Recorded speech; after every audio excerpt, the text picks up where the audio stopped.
Dude, this is a Galaxy S10, and the S24 is out, so I'm like, okay. I'm just happy it works still. My mom actually. We went to the store a while ago, and because my grandma's phone wasn't working, and we got her new phone. But while we were there, my mom saw that S24, and she's like, "I need to get this. I need to get it." So like during that whole fiasco of trying to find my grandma's phone, my mom's over in the corner texting and calling my dad, "Please let me get this phone." Oh my god. So let me solidify a few things before we do this worksheet. It's on derivative.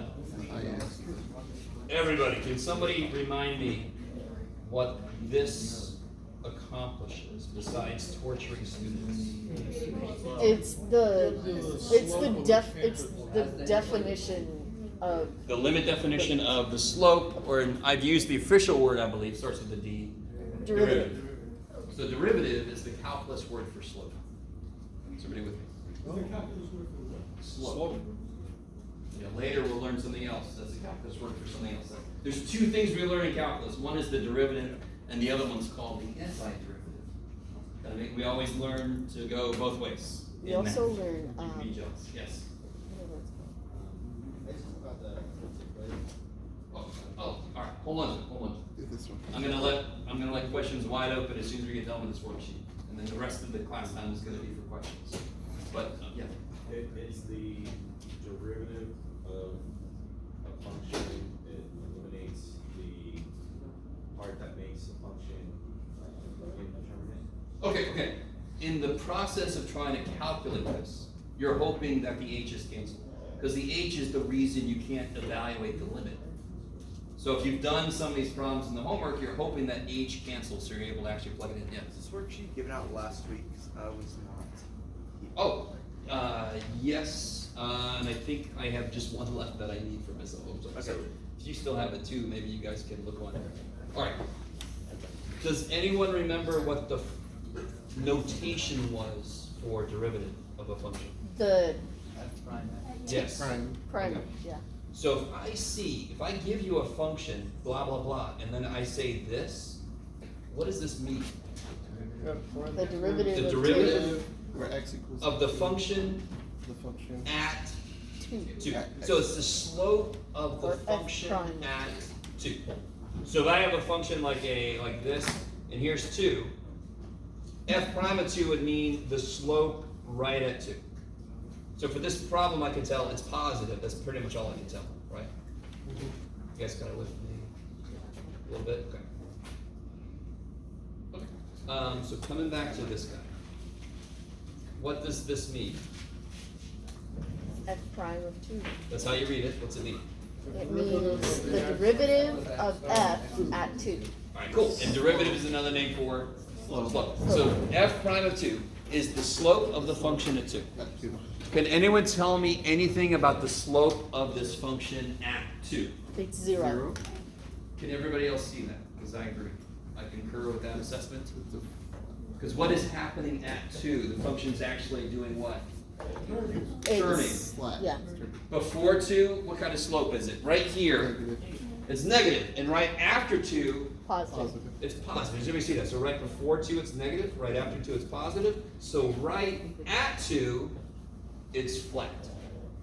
So what is f prime of 2? 0. 0. Yes. So, like, can we assume that, or should we still like work through the No. problem? So if it's a visual problem, and you see a turning point about right where the thing, then you're going to assume I mean that's the one that could it maybe be 0.00017. Sure. But this is just by sight, so I'm going to say that's 0. Or it's at least very small. Yes? Would we be able to create a function based on that graph? Would we be able to do that? We don't have an f of x. No, that is f of x. Right. With the graph, I'm saying we don't have. Would we be able to recreate the equation based on that graph? Recreate what now? Sorry.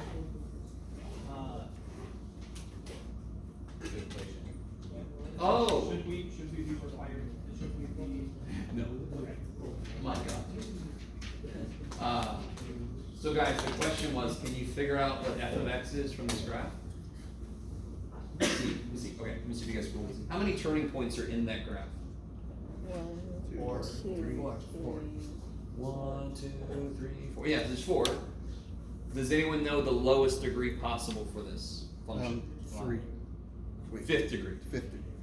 X squared has how many turning points? 1. 1. Hey, so the highest number of turning points for a polynomial is 1 less than the degree. So that has 4. The degree must be fifth degree. Right? Okay. Does that have anything to do with the question itself? No. No. But I'm just trying to figure out a fifth degree term. No, that would be really, really not easy. Thank God they didn't ask us to do it. So all this is just visually see. First off, you have to know what that notation means. And then you just have to look what's this, if you know the notation prime means slope, you just have to see the slope at that point. Can anyone tell me anything about the slope at 3? So let me put down It's here, positive. this is 0. Tell me anything about the slope at 3. It's positive. Extremely positive. It's very positive. So I'm gonna put big plus. Yes? Super positive. I like big plus. Plus, no plus. So what about at -7? There we go, somebody go. It's precipitously low. It's negative. Negative, it's going down. It's decently big negative, right? So it's definitely, I'm just gonna put negative for the moment. Let me stop for a minute. Is everybody kind of seeing what I'm doing? So the question is, arrange the following values in increasing order. Ain't no way I'm necessarily gonna get the specific, like, is it 7.3? No, I don't have to get that precise yet. So at the moment, this is awesome. I got a 0 that's in the middle. I got a big plus, I got a negative. I can already see the order for those first 3. What about f prime of 1? It is also negative. So now I have to be a little more careful. Is everybody with me? Does everybody see what's happening? As I move along this roller coaster, I am definitely going down here. Am I going down faster or slower than I am over here? Slow. So this is big negative, and this is small negative. we'll Less say. negative. Less negative, sure, whatever you want to say. Relatively big, relatively small. Could you now put those in order, increasing order? Yeah. What would you put first? Big negative. F prime of -7. And then F prime of 1, I love it. Yeah, F prime of 7. I'm sorry, -7. F prime of 1. F prime of 2. And then finally F prime of 3, because that was big ass positive. Somebody with me? You guys all right? So if you consider this as a roller coaster, you can think about, does anyone not like roller coasters? If you were forced to be on a roller coaster, the big ass areas are where you're gonna really hate it, right? Maybe even here, you know, when I go on the roller coaster, I'm like, tick, tick, tick, and I'm thinking, that shit on my tooth. Right? And then later I'm like, let's ride it again. But you guys kind of follow? So I'm definitely going down pretty quickly at -7. At 2, I'm like bottoming out. I'm not going up or down, it's at 0. Okay, we stop for a minute. So just estimating visually what the slope is. So really, and that's not a very difficult thing to do.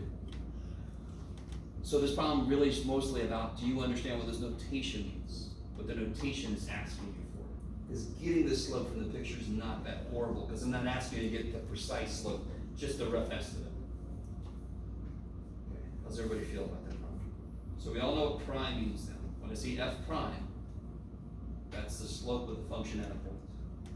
F prime of 3, f prime of 4, okay. The derivative of the function, yeah. At a point, yes, at a certain input. So limit of 2, I'm gonna rewrite number 2, but we'll be okay. You'll see why in a minute. Does it make sense that if a company pumps more money into their advertising, they would expect their profit to change, possibly? Yes. Yes.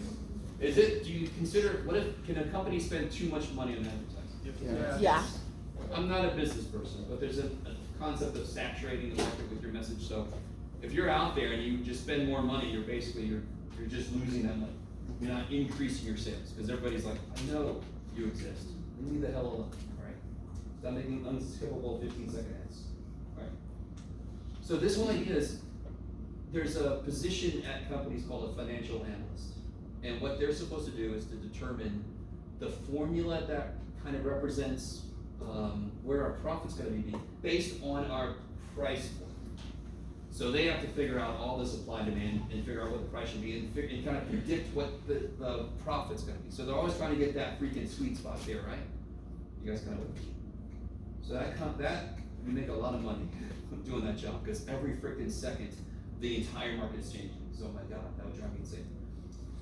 So this problem really is all about if we're already spending a certain amount of money, how can I tell if we should spend more?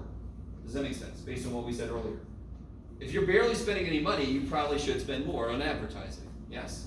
If you're already spending a lot of money on advertising, you probably could deal with pulling back a bit, correct? Because maybe you're just spending money that's not getting you any money back, right, guys? That's the most business I'm going to talk about, by the way. I really hate business. Okay. So, sorry if you're going to be a business major. Have fun with it. Somebody's got to be, not me. Now, here's where I want to talk about the other form of a derivative. So let me do this up here. We all know what this means. That's the slope, correct? Remind me in algebra, give me some definition of slope from algebra. Rise over run. Now give it to me in terms of variables. Y equals mx plus b. Y2 minus Y1. Y2 minus Good. Y1. So y's over x's, Yeah, correct? y over x. Okay. So let me see if you guys recall this. Did you guys ever see this for slope delta y over delta x? Yeah, that's the change. Yeah, the delta means, that symbol, the triangle, this delta means change in. And this means like a big step. So 1 is a big step. 0.1 is a big step. 0.001 is a big step. Because we're about to go infinitesimally small. Here's another symbol for f prime. And I'm going to show you why this other way to write it kicks so much ass. So this is big ass steps, yes? Yeah. What's the whole idea of calculus? I'm trying to get the slope exactly at that point, correct? Yeah. So I'm talking not even small steps. I'm talking about infinitesimally small steps, correct? So we go to dy dx. D means infinitesimally small steps.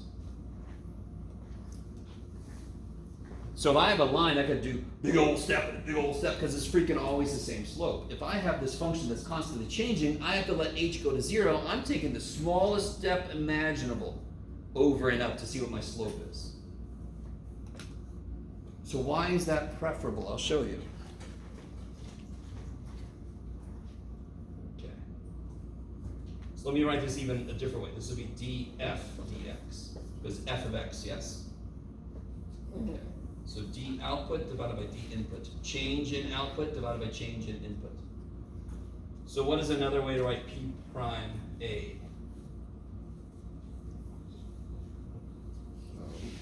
D.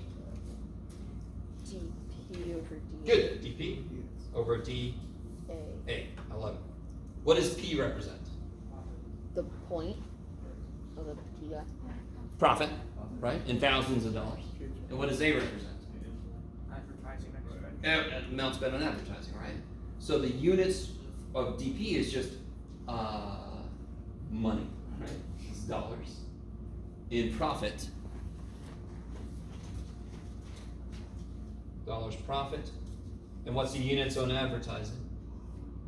Loss, What's the units on advertising? expenditure, No. What's the units? Dollars. Dollars. Yeah. Dollars. It's not euros. It's not rubles. oh, Rupees. This will be dollars advertising. So, all right, I was about to say what we're going to do on these next two. What would it mean if this was positive?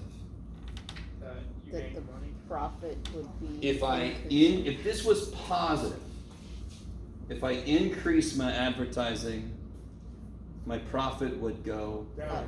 up. It's positive. Oh. Yes? Oh, If one goes up, the other one goes up.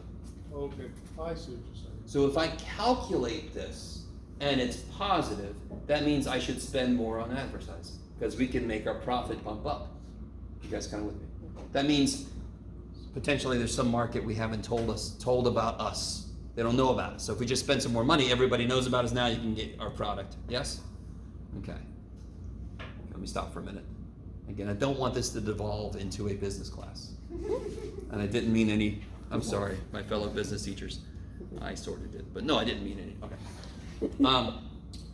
So if P prime of A was positive, that means our profit would go up if we spent more money in advertising. Are you guys with me on that? If it was negative, if this goes up, this goes down, that's what negative slope means, yes?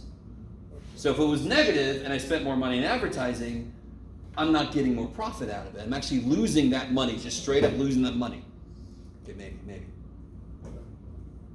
Okay. Okay. So this means we should spend more money. Oh my God, Jeff. I can almost write in English. This is freaking ancient Egyptian hieroglyphics. We should spend more on advertising. So what does this mean specifically?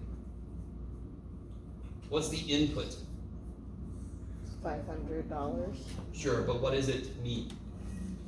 5,000 Advertising. So if I'm 500,000, if I'm spending $500,000 spent on advertising, yes?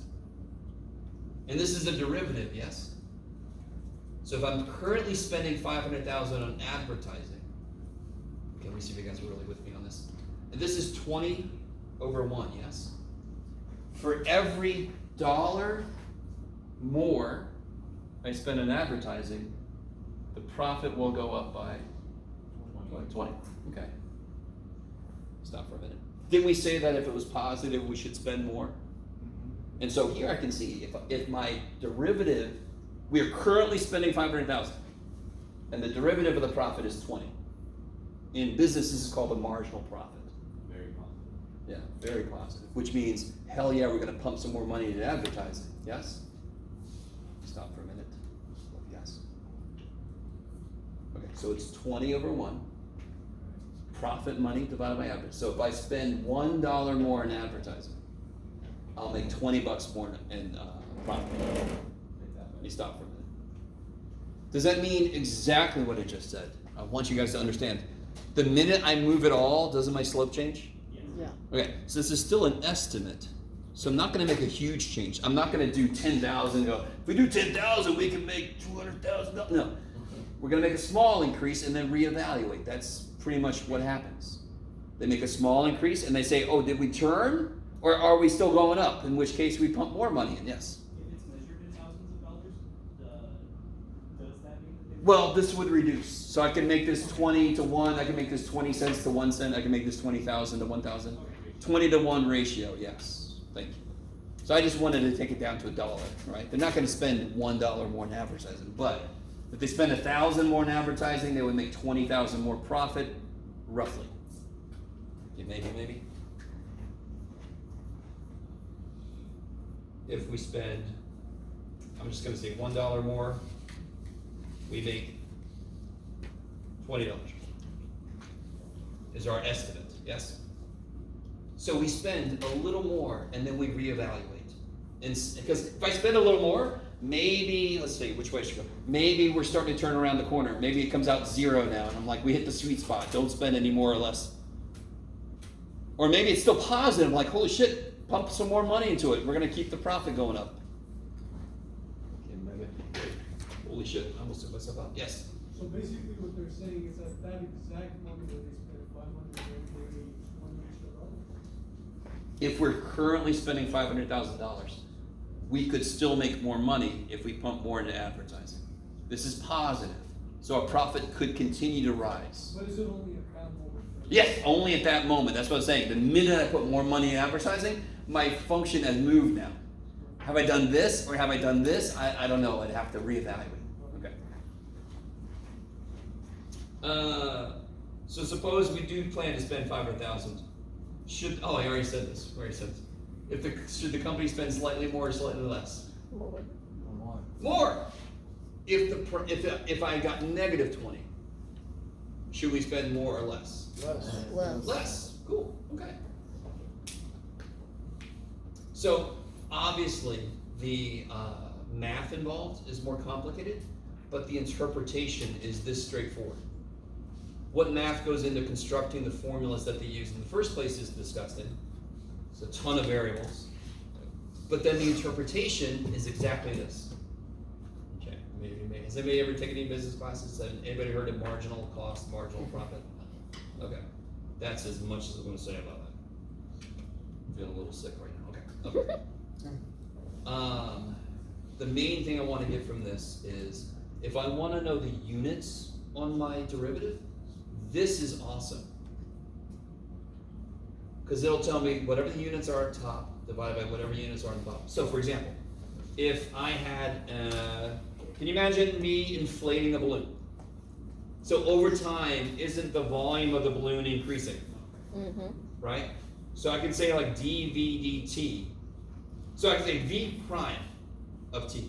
But if I write it like this, what would the units be? It could be cubic inches per minute or something. You guys kind of with me? If I write it in this form, whatever the units are in volume divided by whatever the units are in time, that's the units on my prime. That's the units on my derivative.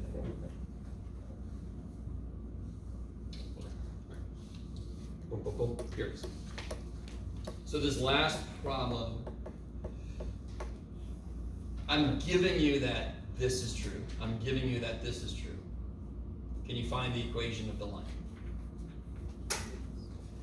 So this is exactly an algebra problem, correct? Do you remember in algebra they would say, find the equation of the line that goes through the 0.17 and the 0.2 negative 3. You had to find the slope, you had to blah, blah, you had to plug it into the y minus y1, blah, blah, right?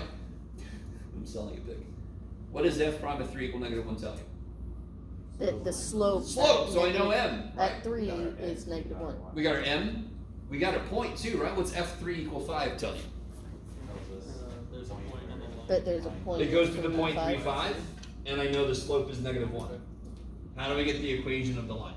Plug it in. Solve for Plug it into what? The y equals mx plus b. Sure. Yeah, you can use mx plus b. solve for your y. Your y. Now watch what I do. You ready? No, let me just do it that way. I don't do it that way, but so what are you going to put in for y? 5. Good. The output's 5. The slope is negative 1. The output's 5 when the input is 3. And then you can just solve for b. This is negative 3. Add 3. You get b is 8. Cool. So then what's my line? Y equals negative 1 and plus 8. Negative x plus 8. Just got to put those together. You guys with me? Okay. Some of you guys are like in the same room as you. Okay, don't push it. All right. The other part of section 2.7, if I remember correctly, is they do things like Graphing they derivative. give you a function, Oh yeah, graphing derivatives. and I want to know the slope of f of x at 2.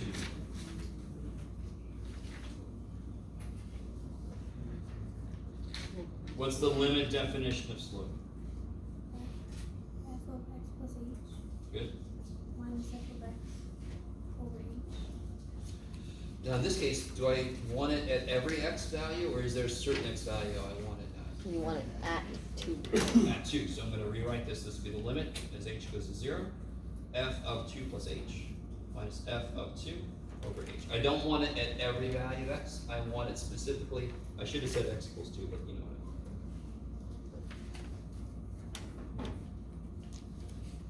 Stop for a minute. If they give me a function and they ask me to find the slope or the derivative right now, this is all we know how to do. Thank God, 283132, we start making shortcuts to this, because this could get horrendous very quickly. So to figure this out, and again, just to remind you guys, this is y2 minus y1 over x2 minus x1. That's all this shit is, right? What is f of 2? Yeah, f of 2 is 2 squared, yes? What is f of 2 plus h? Plus h squared. Where are my 180L students at? Okay.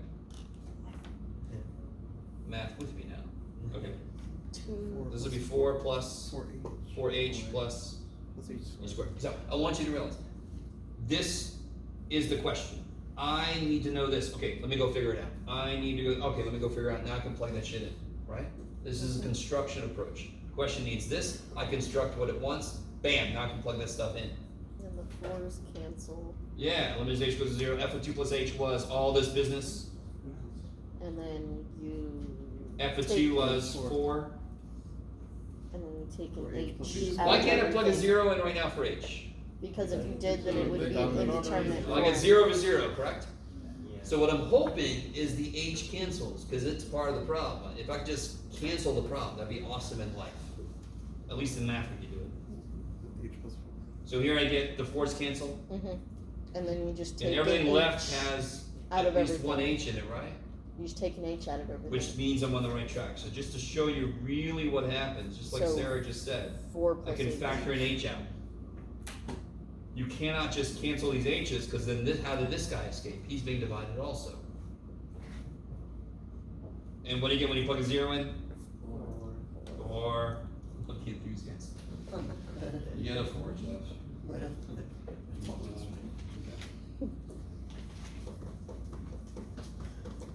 Okay. Section 2.8 we'll talk about after the test. Not the same thing. The next day after that. And that's gonna take this in, we're gonna leave the x in and get the slope everywhere, right? Okay. Love you guys. So now, did everybody get my email about the practice test was overzealous? So there's some things that aren't gonna. Yes. So I included a problem from section 2.4, and I didn't mean to. And then I realized it was the practice test from Sept, which was not good, because my first test had a lot more stuff on it. So like the entire number, oh shit, I gave all mine away. Do you have your practice test? Sorry. So this entire problem here, for example, don't worry about it. Right? This would be horrendous to try to do with limit definition, yes? Can we do it if we already know how to do it? 6 power, right? Do you want to? I wouldn't make No, You could. but- You could, but I'm not gonna make you. So by the time we get to like section 3.5, we'll be able to do all of this. Look at that one. Just look at it. Alright, stop looking at it. Okay. So, if you got the email, look it up in Canvas. I sent you an email. It was like number 13, number 14. Yeah, who's got it? 7? That was the one from section 2.4. That might be a bonus question. 13, 14, 16. 13, 14, 16.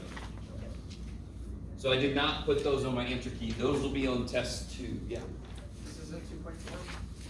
Number 7 was a problem from 2.4. So if you did that extra credit, I will have a bonus question on the test you could do. So I'm going to have 3 bonus questions on the test. You can get up to 106 on the test. Every test, including the final, you get 106 on those things. It's crazy.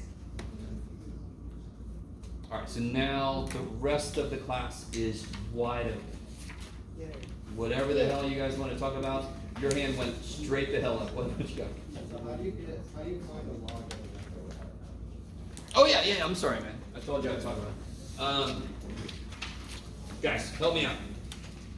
I'm gonna build up to your question, right? What's log base 7 of 49? 2. Careful. 2. Yeah, log doesn't mean division because we already have division. Log means the power needed. Right? Which exponent gives you that number? Real quick, what does it mean if I have a log? What's the base of that log? 10. 10. So what's log of 1/10? -1. -1, because what do you raise 10 to make it become 1 over 10? You raised it to a -1 power, because what's the negative power do? Flips it. Flip it. That's it. 4 letter word starts with F, you can say mixed company. Yes? One way that I found on YouTube, they explain it whittle to the right equals Oh, sure. yeah. Yeah. So like 7 to the right.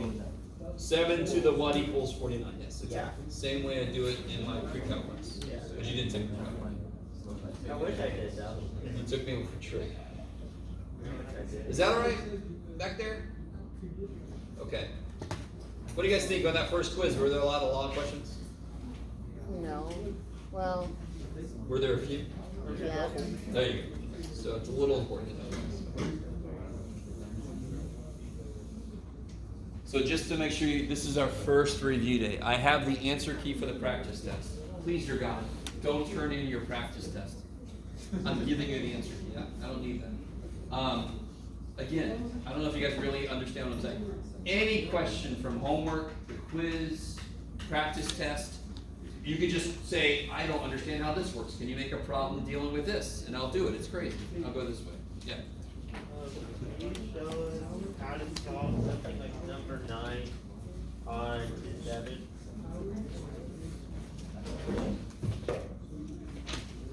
Let's see if I can do it right. All right, so number 9. Oh, yeah. This is okay. I also want to find 8. Probably 8 first. Come back. So, what is the only way we currently have to find the slope of a curve? To The limit definition. yeah. So then, at the point, So, so then it would be let's A do a problem plus like that. H. So remind me, what is the definition for f prime that we know currently? dy dx or f no, df. Guys, everybody. Okay, so it's the limit as As h goes to 0. 0 of f of x plus h minus f of x. Okay, cool. Do you guys think you should memorize that? Probably. Fantastic. If you choose not to, that's fine. You can choose whatever you want. You're just going to do well on those problems. This problem says, find the slope of the tangent line at the point where x equals a. Okay. So let me make up a function that's kind of like on the same league So as then that. wouldn't it just be f of x plus Is that the same function? That'd be hilarious. or f of a plus h No, okay. instead? Alright, now, can you guys see which part of this is going to be horrendous? The fact that it's So I want x to equal a. So what is f of a? That's easy. 3a squared minus a cubed Yeah, plus 4. okay, so the letter doesn't matter. Right? X is not special. We just decided to use x most of the time. Nothing special. What else do I have to know? So let me put a's here because I want x to be a, yes? Mhm. What else do I need to know? So I know F this of now. A. Check. I need to know what this is. Yes? Oh, Do we know what f of a is? Yes. Yeah. Do I know what f of a plus h is? Nope. Not yet. Is that going to be fun? No. No. Okay. So wherever I see an x, I have to replace it with A plus a h. plus h. So 3a plus h squared minus a plus h cubed plus 4. Now I will promise you this. For this test, I'm not going to go higher than a cube. Okay. Can you imagine if I had a 7th power? Right? You guys, a plus h squared we just did a minute ago. Easy as shit. How do you do a plus h cubed? Use the I Don't say it. Foil. We don't have enough time in here. Yeah. Foil from your Yeah, plus H. because what's something cubed mean? It's itself multiplied 3 times, right? So a plus h times a plus h times a plus h. Now, to save you from yourself, if I ask you what's 5 times 8 times 7, can you do all of that in your head at once? Nope. No. What do? You do 5 5 times times 8. And then you multiply that by That 7. Four Right? times 7. So if I need to do a plus h times a plus h times a, I do a plus h times a plus h, and then I take that and multiply it by a plus h. Yes? You stop for it. Does everybody see I need that for this formula? I need that.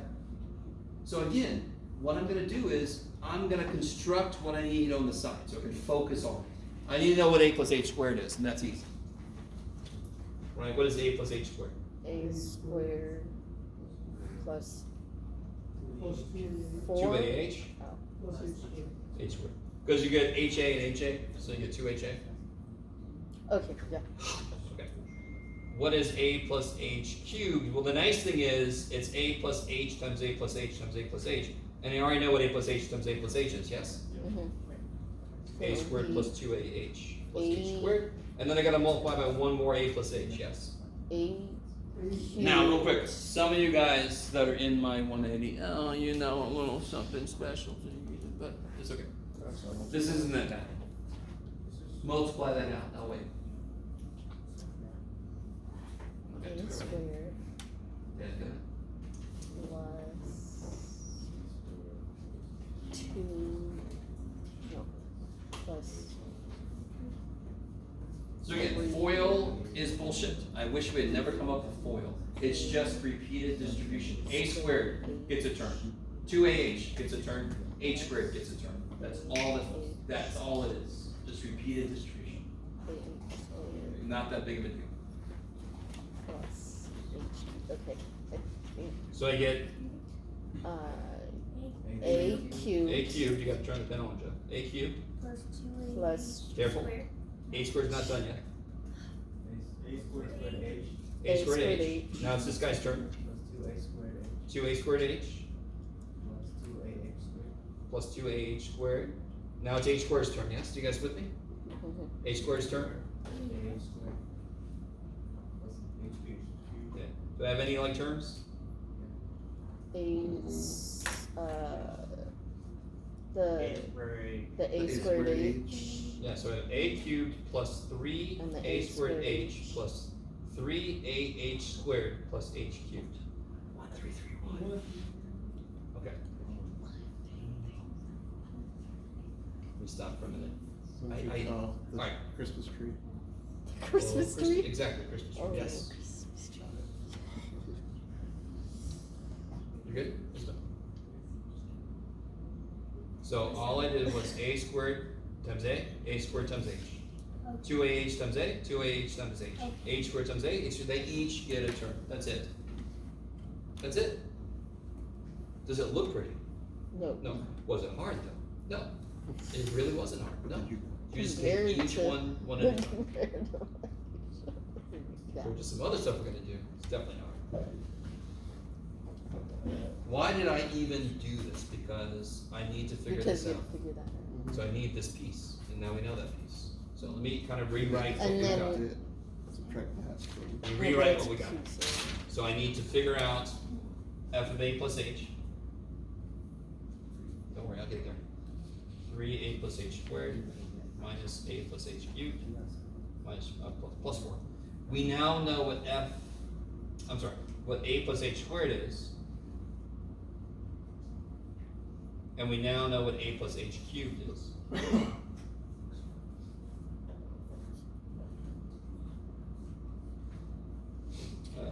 There, okay. So now I can plug this stuff in. Mhm. The biggest mistake I see is, Not this is distributing normally the people don't have negative. trouble with this, but yeah, exactly, not distributing the negative. So just be minus the entire a plus h cubed, yes? Mhm. God dang it, Jeff, you left yourself not enough room. Plus 4. Let me stop for a minute. The problem with this, students don't have a lot of math stamina. So this is the thing, math stamina. Are some of you guys already like tuning out? You're like, you put this problem on the test, just screw that. And you might not notice I didn't do it. But just did a little if you section. really think about it, nothing we've done has been difficult. It's just a lot of writing, which is why I'm not going to do above a cube, because then it just gets to be busy work where I'm just being evil. 7th power. No. So Yes. Sorry. Emperor's question. Yes, sir. so I'm just saying, so the in our formula, wherever the x is, that's gonna be where we put the a plus h. And so we're doing the whole thing, we're just putting the a plus h and then doing minus that one. Yeah. So it has to be f of a plus h minus f of a. Okay, so Yeah. So you have to know what f of a plus h is. do we have f of a already? We and do. then we just figured out f of a plus h? We did. Okay, and then we just put it through the whole thing? The whole?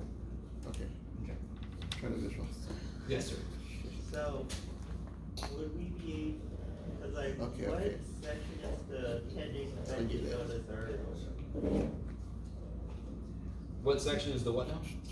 the triangle? When do we use Talk that? about the That's, So I'll come back to that for 2.8. 2.8 and 3.1. Yeah. And again, there's other students from other 180s in the class. Some of them going faster, some of them going slower. So it's like, I don't know when this is gonna happen. This Yeah. one. Okay. And there. Alright. Is everybody excited about this? No? Good. So now, reminding us f prime of a is the limit as h goes to 0, f of a plus h minus f of a over h. Did we figure out what f of a plus h is? Yes. Yes. Mm. 3a squared plus 6ah plus 3h squared minus a cubed minus 3a squared h minus 3ah squared minus h cubed plus 4. Did we figure out what f of a is? Freaking lost it. Yeah. 3a squared minus a cubed plus 4, right? All over h. So now you start to, now listen, guys. You are in Math 180. You should expect problems that will take a while. Yes? Of course. Do you start to see how it's possible you have a problem where you have to turn your paper this way? Mm-hmm. It wouldn't take much more and you would have to do that here, yes? Okay. Yeah, but I love you guys. Can I give you a ton of problems like this? No, you don't have that much time. So, yeah. So this whole piece here was f of a plus h. Yeah. This piece is f of a.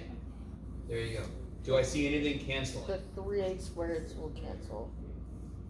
Yes, the 3a squareds will cancel. Minus 3a squared. Negative a cubed minus negative a cubed. Yes. Mm-hmm.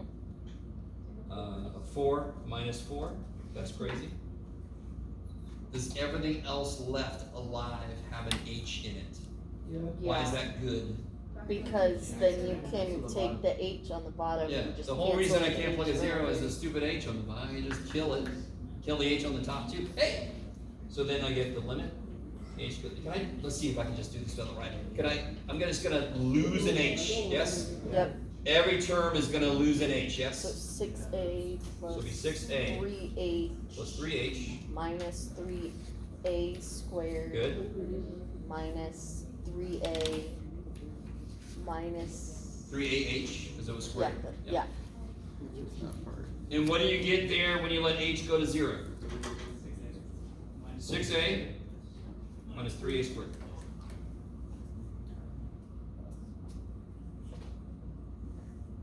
Holy shit! So, just to really make you guys feel excited, this problem, I'll uncover this in a second. This problem, that was part A. Part B then says, find equations of the tangent lines at these points. What does this accomplish? Slope, beautiful.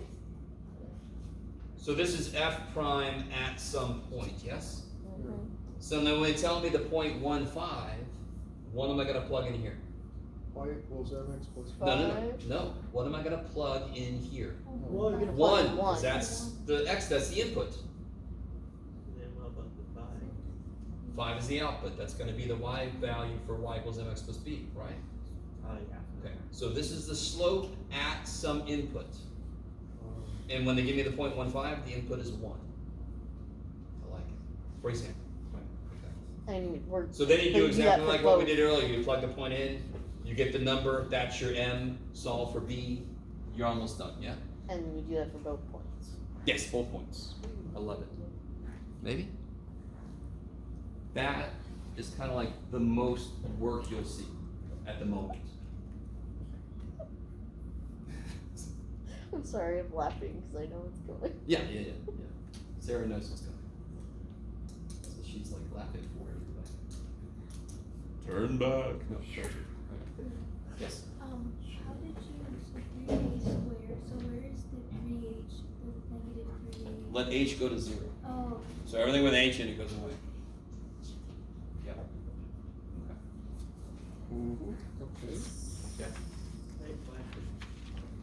Would you give us something like number 12 on the test? Where are we at? 12. Especially that. say no. Let's see. Oh. Oh. Didn't we already have that problem? somewhere? You did, but we did it back in, earlier in chapter 2 when we used the table. Now we can use the limit definition of derivative.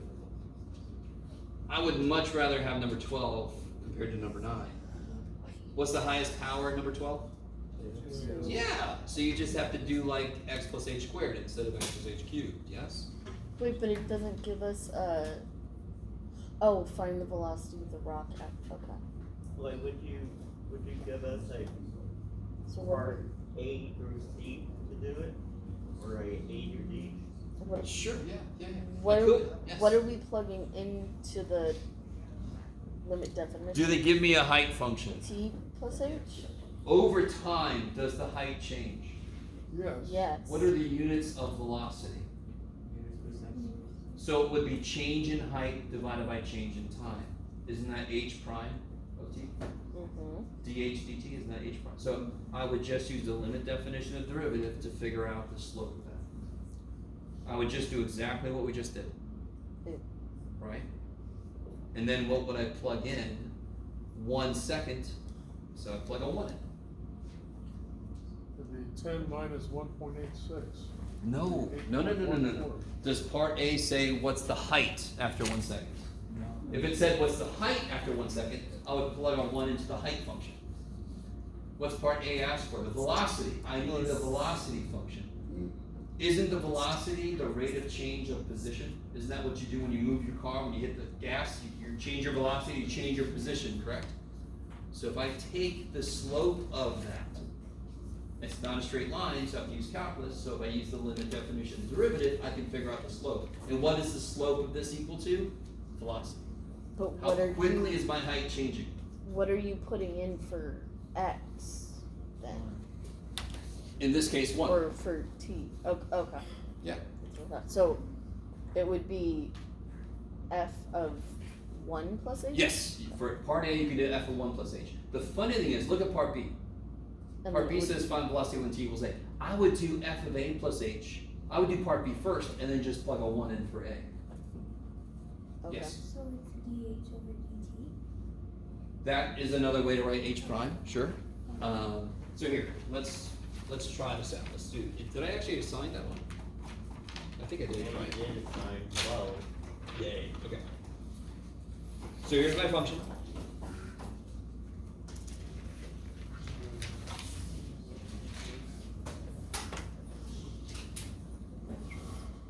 Wow. By the way, if you ever see an equation for the Earth, you'll see like 4.9 here, Yeah. because that's related to the acceleration due to gravity. So why is it a different number for, where are we? Because Mars only has 38%. Yes, Mars has much smaller gravity, so it's going to have a much smaller effect for my velocity. Do you have to know all that to do this problem? No. But I just want to point out, they actually got the number right. So the question is not what's the height, because then I can just plug in numbers in here. The question is what's the velocity, which is dh dt, which is also known as h prime of t. Let me stop for a minute. Do you prefer one notation over the other? No. There are times when this is better though. Like when you have to know units, this kicks Yeah. ass. If you don't have to know units, this is perfectly fine. Yeah. We're gonna use this a lot. We're not gonna use this as much, but it will come into play. So at the moment, so by the way, guys, I haven't said this yet. If anybody's taken calculus before, I don't give a shit what derivative rules you know. You don't know them. We are in section 2.7. I know you know stuff from chapter 3. I don't care. Don't bring it in. If you do it, it's not good. You didn't show work. Most points gone. So what's the only way we know currently to get the slope? Of The limit definition. limit definition. I love it. So does everybody understand? If you want me to do this, we can do this. But we're going to do all the same stuff we just did, correct? Just the function's a little better. Do you agree? Mm-hmm. I don't have a cube. I just have a square. It's so much better. It's Yes. just broken down into parts. My recommendation is, on this problem specifically, I would do part B first. If I do it for any point A, I can then just plug a 1 in for A and answer part A. Maybe. So, to answer part A directly, I would do this. Part A, I would do this. Limit as h goes to 0, f of 1 plus h minus f of 1 over h. The crazy thing is, for part B, I'd have to do limit as h goes to 0, f of a plus h minus f of a over h. This will be a number, this will be an expression. I'd much rather just go ahead and do this, get an expression, and then put a frickin' 1 in for a. So I don't have to do the limit shit twice. That is my suggestion for you. Do part B first, yeah. Is there a reason that they say when t equals a, or is it just to change the variable? Well, they have to tell me at what time. Right? Oh, I see what you mean. Why do they make it a? Yeah, why can't we Because just x, put what does x represent? Every input possible, yes? And what is a? A specific. at that point? Now, I agree with you. I would just use x, to be honest, because then later I'm going to plug in a specific value for it. They're just hyper-focusing on a as a specific value. Does that make sense? I kind of agree with you, but we're going with what they're doing. Value, which is the total value. Yes. So you're saying after we take the derivative in part B, we can just plug in 1 into Yes. that derivative? You will get, from part B, you will get f prime of a. And what does part A want? F prime 1. F prime of 1. So you just have to plug a 1 in for a. Yes? Is that what we're doing in the next section? 2.8 is going to focus more on the idea of getting the general derivative. Yes. Instead of a derivative at a point. Which is that what we're doing? Yes. Which is that thing basically, except we would just leave x in. Yes. Can we go over one problem in second? Sure. Any other things about this? You guys okay? You guys want to do another example of it, or you want to move on? We can do this. Yes? So if we're, when we say do B first, then we don't have any value to plug in for, you know what I'm saying? Totally. So we just leave it a, just like we did on the earlier problem. Yeah. So I don't have to do the limit definition twice. Yeah. Maybe. Oh, yeah, 2.5. I'm sorry. So what was the Question 12 in section 2.5. 2.5? Yep. It's the one about, like, they're giving you different situations and you have to Oh, figure out yeah. if it's Okay. continuous or Okay. discontinuous. The one I think that's going to give most people the most trouble. Is this one? To be continuous, I cannot have an instantaneous change. Does Nope. everybody agree? Temperature Jump. does not jump. It actually has a gradation to it. It'll change slowly. Sometimes it'll change kind of fast, but it won't go instantaneous change. Mm-hmm. Now, here's the weird part. Part C, I think, is the one that gives people the most trouble. So I want to make sure everybody's with me. The temperature at a specific location as a function of time. If I wait some time, can the temperature go from 80 degrees to 90 degrees in an instant? No. Hell no. Part B is if I move around at a specific time, if I look at a specific time, can the temperature go from one location to the next immediate location? Can I jump by 10 degrees? No. It's a gradual thing. So for part A and part B, it's continuous because it can't suddenly jump. You guys kind of. What would be, like, the mathematical, like how would you... This is less mathy. This problem is specifically made to be less mathy, more real worldy. Okay. So part C trips people up all the time. Altitude above sea level as a function of the distance due west from New York City. New York City. All right. So we live in California. I don't know if you guys know this. There are mountains in What? California. We're in California? Oh my god. I took the wrong turn. I used to live in Florida, where the ground, the most it did was go in when it had sinkholes. Yes. And then I lived in Virginia, which is nowhere near that place. But can you imagine a situation where I am walking and there is a cliff? Yes? Okay. Have you guys ever been to the beach right next to Torrey Pines? I think so. Isn't there ocean here, sand here, and then instantaneous freaking change? If somebody is right on the other side of this and somebody's right on the other side of this, aren't they completely, immediately different heights? That is not continuous. Yes? Now, if I'm thinking about me walking along, does my x, if I climb straight up, is my x changing? That's infinite slope. That is an instantaneous change. I know it takes me time to go up, but in terms of position this way versus position that way, that's instantaneous. That is discontinuous. Yes, am I with me? If I had people lined up, like in that crazy ass movie, shit, I forgot the name of it. The one with the people underground and the scissors and shit. Can't remember. People holding hands all the way across, and there's a person here. The next person over would be up here, yes? Instantaneous change in position. That is discontinuous. So there's a gimme for you. Wait, so this one, sorry. This is part C on that problem. Part C, and it says. Is it continuous? No. This is discontinuous. Altitude. Because the altitude as I move could change instantaneously at a point. I could have a cliff edge going straight. I could have a freaking cliff going back on itself, so it actually has two different values. So, I mean, it's really discontinuous. It's not even a function anyway. That's a little too much. Basically, the altitude can change the instant temperature because of the height difference. Yes, the height can be a different value instantaneously, just because I have a sheer cliff edge. Temperature can go up quickly, but not instantaneously. When you flip a switch, does your light turn on instantaneously?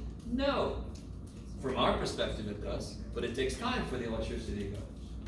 How much time? Not much, but it's not instantaneous. It's like a little slope, it moves over a bit. Okay. So that cliff gets stairs. We add a staircase to it. Is it still? It's still one step always. No, if it was like this, continuous. If it's straight up and down, discontinuous. Like Yes. Is it lift straight up and The down? cost of a Could taxi be. ride That's is the a point. function of Is it guaranteed that distance continuous or traveled. discontinuous? No. I can imagine a place where there's a cliff that goes straight up. In fact, we know one here. So as they're walking, they can walk right off the, oh, this is great. Whoa, shit! And they just plummet. Yes? Kind of like, say, Ramona, for instance, you're in the mountains. It can be 100 degrees.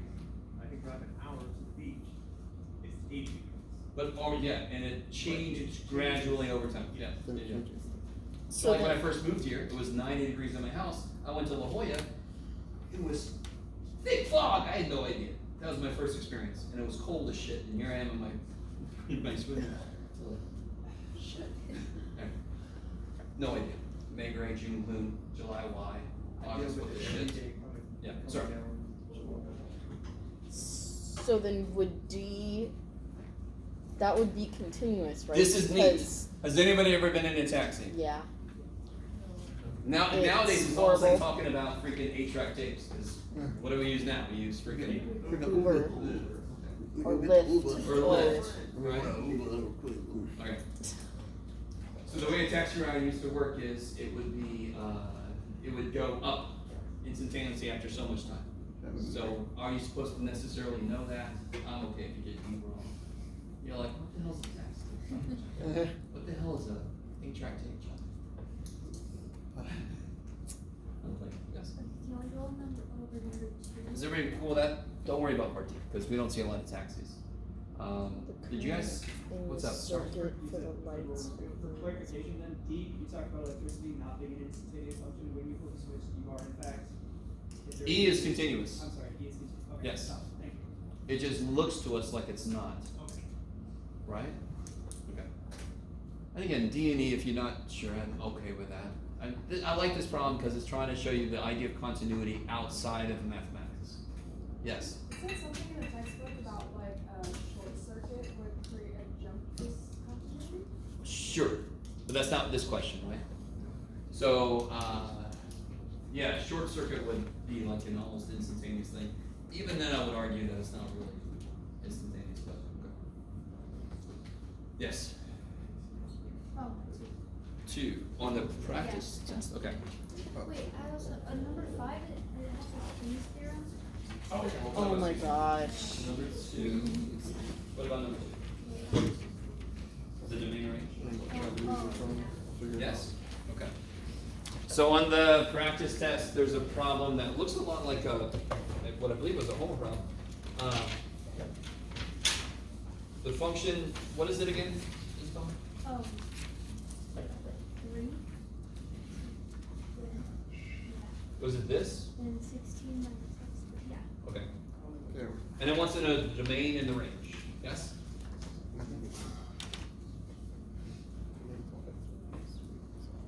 So, it's always understood, if it doesn't say I'm allowed to use complex numbers or have complex numbers, I'm not. It's got to stay real. In which case, what's got to be true about x squared? It could be at most, x squared can be at most 16. Thank you. Yeah, 16. If x squared is any more than 16, what's going to happen? It'll become a negative. It becomes a negative inside. I'm going to get a complex number, or imaginary number. You guys with me? If x squared can be at most 16, x has to live between what two things? Negative 4 to 4. Negative 4 squared is 16? 4 squared is 16. Are you guys with me? That's how you evaluate this thing. 16 minus stuff. Okay, the stuff can be at most 16. And you say, okay, that's x squared. So 4, negative 4, okay, so it has to live between negative 4 and 4. You guys with me? It's a lot like a problem we did earlier. I think it was from the homework, I can't remember.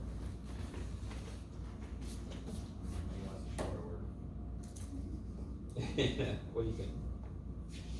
So you'd say like, x squared has to be less or equal to 16, which leads to negative 4 to 4. You could even do this. You ready? That is the official way to do that shit. Real quick, what's the square root of x squared? I gave you the answer. But X. square root of x squared is not x. No, it's not x. Can't be x. Because what could x be? X could be negative. Can the square root equal a negative number? No. So let me try this again. What's the square root of x squared? Absolute value of x, which is what? Square root, what's the square root of negative 3 squared? Well, what's negative 3 squared? 9. What's the square root of 9? So how does it relate to the negative 3 that was inside? It's the absolute value of it, right? Okay. Yes? Why couldn't you know how like for other times we do like whatever's inside we equal it to 0 or like it cannot equal 0? Why couldn't we do that for Oh, you could, yeah. In fact, that would lead to that equation. So you'd say the inside has to be greater than equal to 0, correct? Which means 16 has to be greater than equal to x squared, which means x squared is less than equal to 16, and then you do that stuff. I like it. You could even do this. 16 minus x squared, isn't that a parabola? Where the y-intercept is 16? What are the x-intercepts? Negative 4 to 4. So where's this parabola positive outputs from negative 4 to 4? Holy shit, negative 4 to 4. Okay, so there's multiple ways to analyze that thing. Yes? So isn't it just the root of x squared? Like, isn't it implied it's only the positive root? So do we need the absolute value? Of course we do. So again, if x is negative 3, what's the square root of negative x squared? I'm sorry, square root of x squared, yes? That would be the square root of negative 3 squared, which is square root of 9, which is 3. So is the square root of x squared equal to x? No, it's equal to the absolute value of x, yes? So you have to put absolute values, because what's the output to a square root have to be? Positive. Yes? Cause I was just about to ask why can't you just write plus or minus? Oh, hell no. Because again, the output to a square root must be positive. And what's the function that makes everything not negative? Absolute value. So there's a perfect place to use it for a little dude.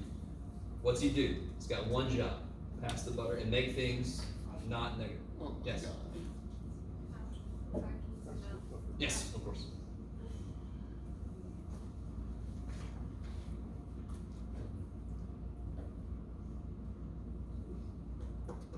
Okay, so you could draw a little graph, you could do a little algebra.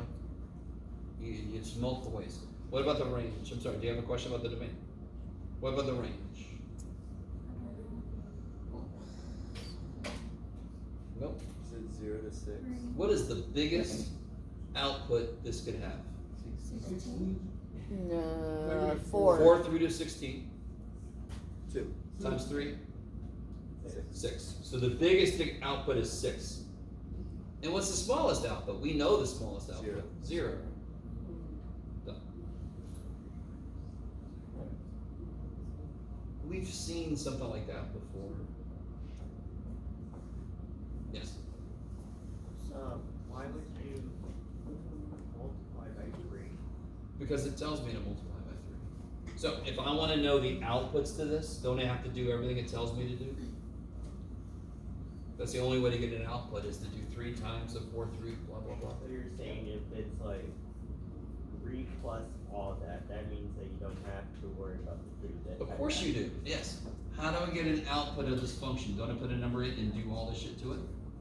Oh, If I don't do all this shit to it, it's not the correct output, right? okay. Yes. What is it, 6 again? Oh, 3, 16. It's 2. do you see the inside is 16 minus something? Yeah. Isn't this something always greater than or equal to 0? So what is the absolute biggest the inside could be? 16. What's the 4 through to 16? 2. 2 times 3? 6. So the absolute biggest output I can get is 6. Okay. Can you graph it and get it that way? Sure, if you don't want any points. So again, I'm here to grade you. Your graphing calculator do a lot of shit. It was built to do so. It passes the class, you have to retake it, that's not good. So I need to see work. Can you check your work on your calculator? Shit, yeah. If you don't, I don't understand you. Check your work. Why the hell not? But don't just go, well, I pushed this button. My last teacher said I could. No, I don't care what your last teacher said. Okay. I want you to understand the math. The calculator is great for checking shit. Yes? Can we do the same one but for b, so the inverse function? Oh, sure. Oh wait, no, never mind. It only asks for g of x. G of x is Oh, did that one just ask for the inverse of Yeah. g? Okay. Yes. I'm sorry, sir. Will this test have a calculator on it? Yes. Somebody already asked that question. You can have a calculator, yes. Is that what you're asking? Yeah. Yes. Yes. Number 38 on 2.3.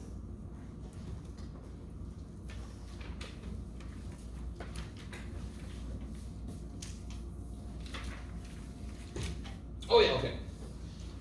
Squeezer.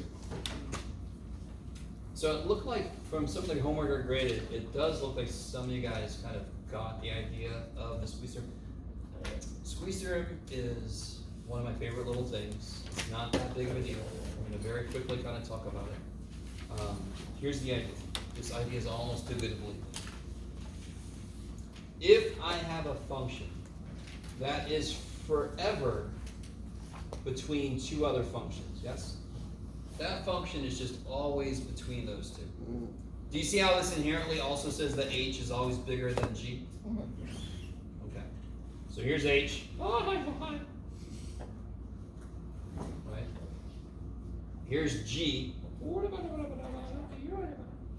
And let's say at a, they have the same limit. So this could even be an open circle, it doesn't matter. But they have the same limit. Where is f?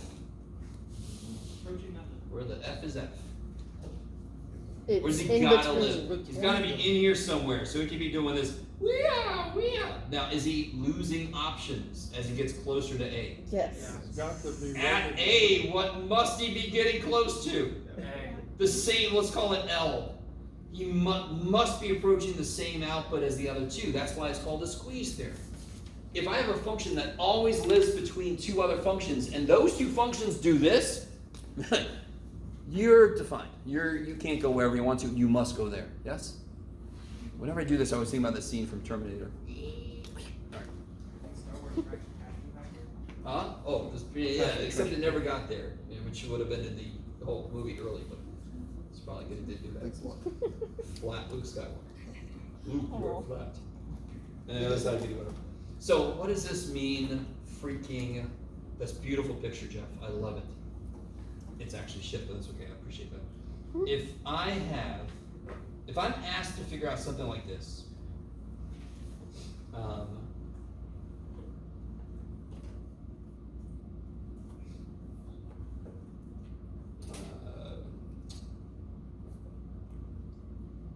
sure.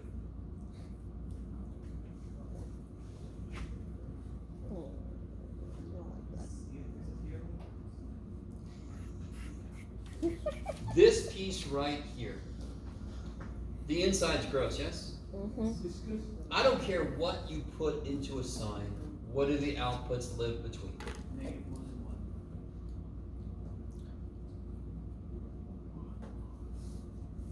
That's a true statement, correct? Now, is this good enough to analyze that function? Do I have this whole function down there? What am I missing? I'm missing x minus pi, right? If I multiply everything by x minus pi, won't the middle be the function I'm curious about?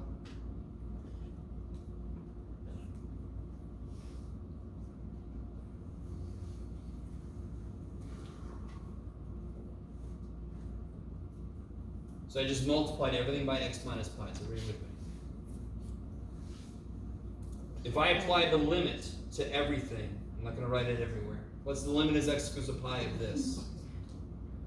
Freaking 0, yes? If I let x go to pi, doesn't this go to 0? Mm-hmm. What's the limit as x goes to pi of this? Still 0. So what's the limit of this? Gotta be 0. It's gotta be 0. It's got no options. You gotta be 0. There's no other way. Okay, so how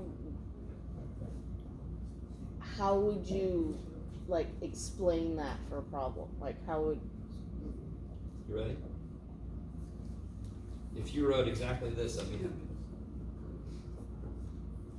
The limit is x to the pi, and as x is 0, 0, which means the middle limit has got to also be 0. Okay. This is perfect. You don't have to say a lot of words. You could say some words. Okay, because I remember that my teacher last semester was always like Let go. by the squeeze theorem. Let go of that person. Squeeze theorem is interesting. How important is it? Not very. How often does it show up? Not a lot. When it does show up, is it really, really useful? Yes. So I want you to know it exists. I want you to know the basic idea of it. But it still doesn't show up a crazy amount of times. Yeah. I'm sorry. Did you have a question about this? Yeah. Yeah. Is that just like pointing like to the center of the 2 zeros? Oh, well, in the middle, if you, so really, if you want to really, you'd have to put a limit here, and a limit there. Then you'd have this expression in the middle, which means it must equal 0, because that's the only thing it could equal.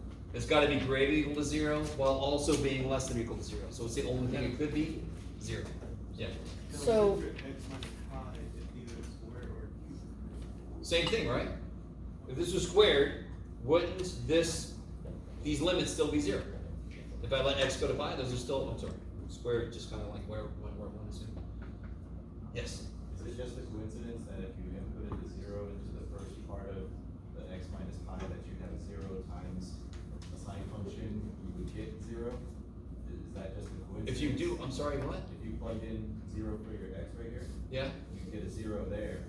And then Well, 0 minus pi is negative pi squared is pi I'm squared. sorry, the pi. If you plug a pi in? Yeah, because our limit is going to pi.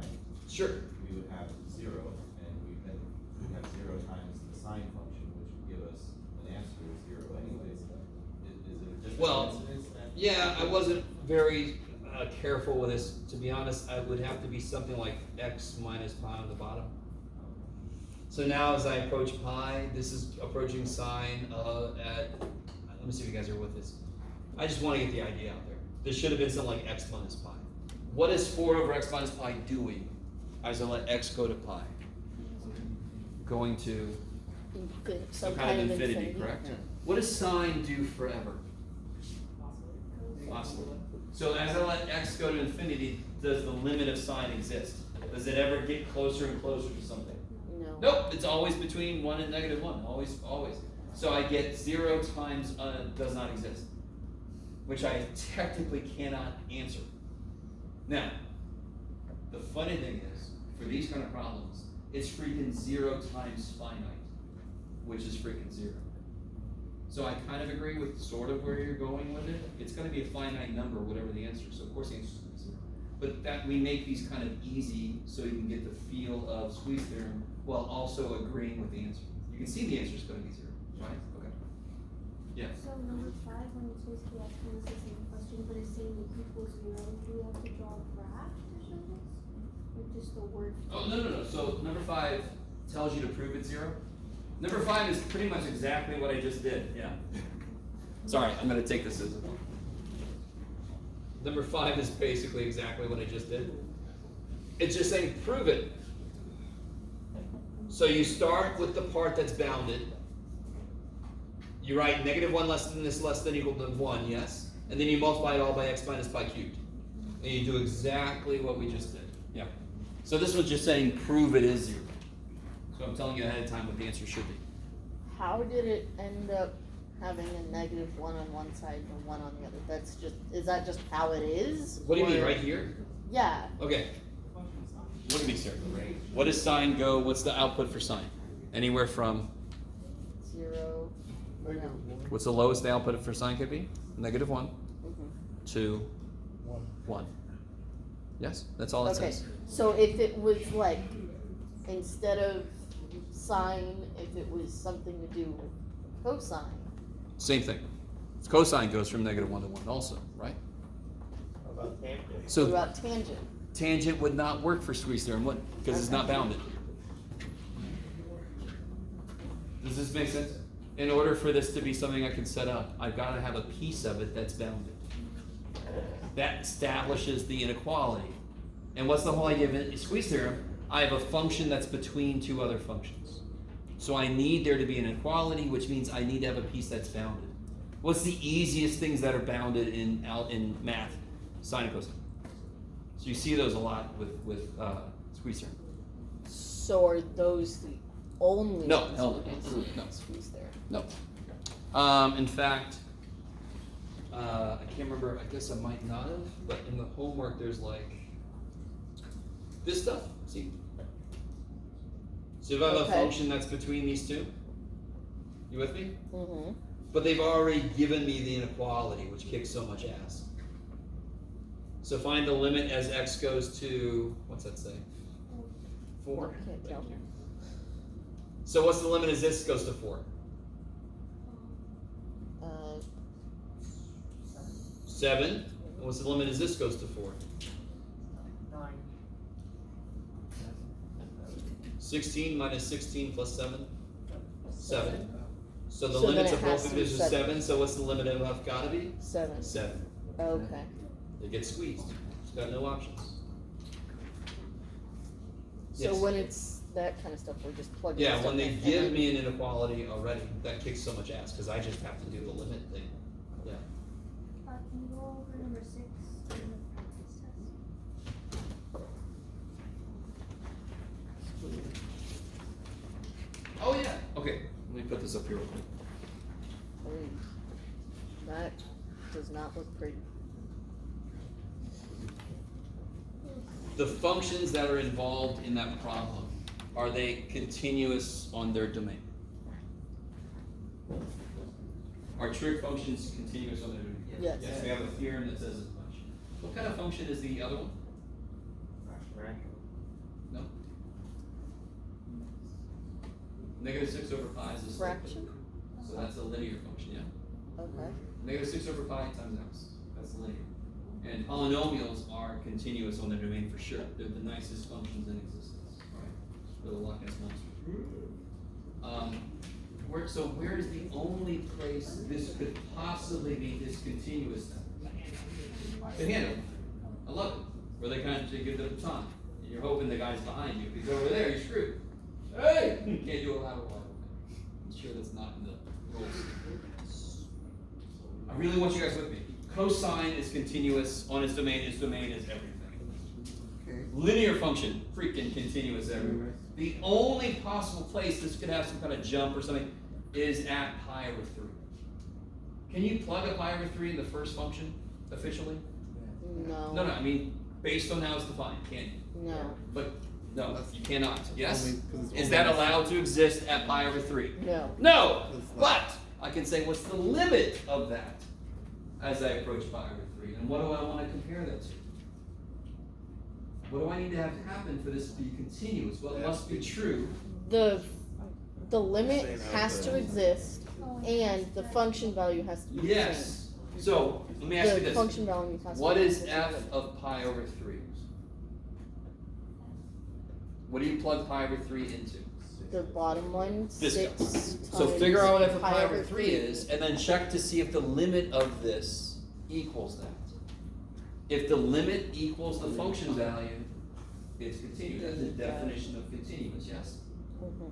Love you guys. So if the limit as x goes to a of f of x is the same as f of a, it's continuous through a. It looks like it's approaching something, and it gets there. That's continuous. You could drive through that.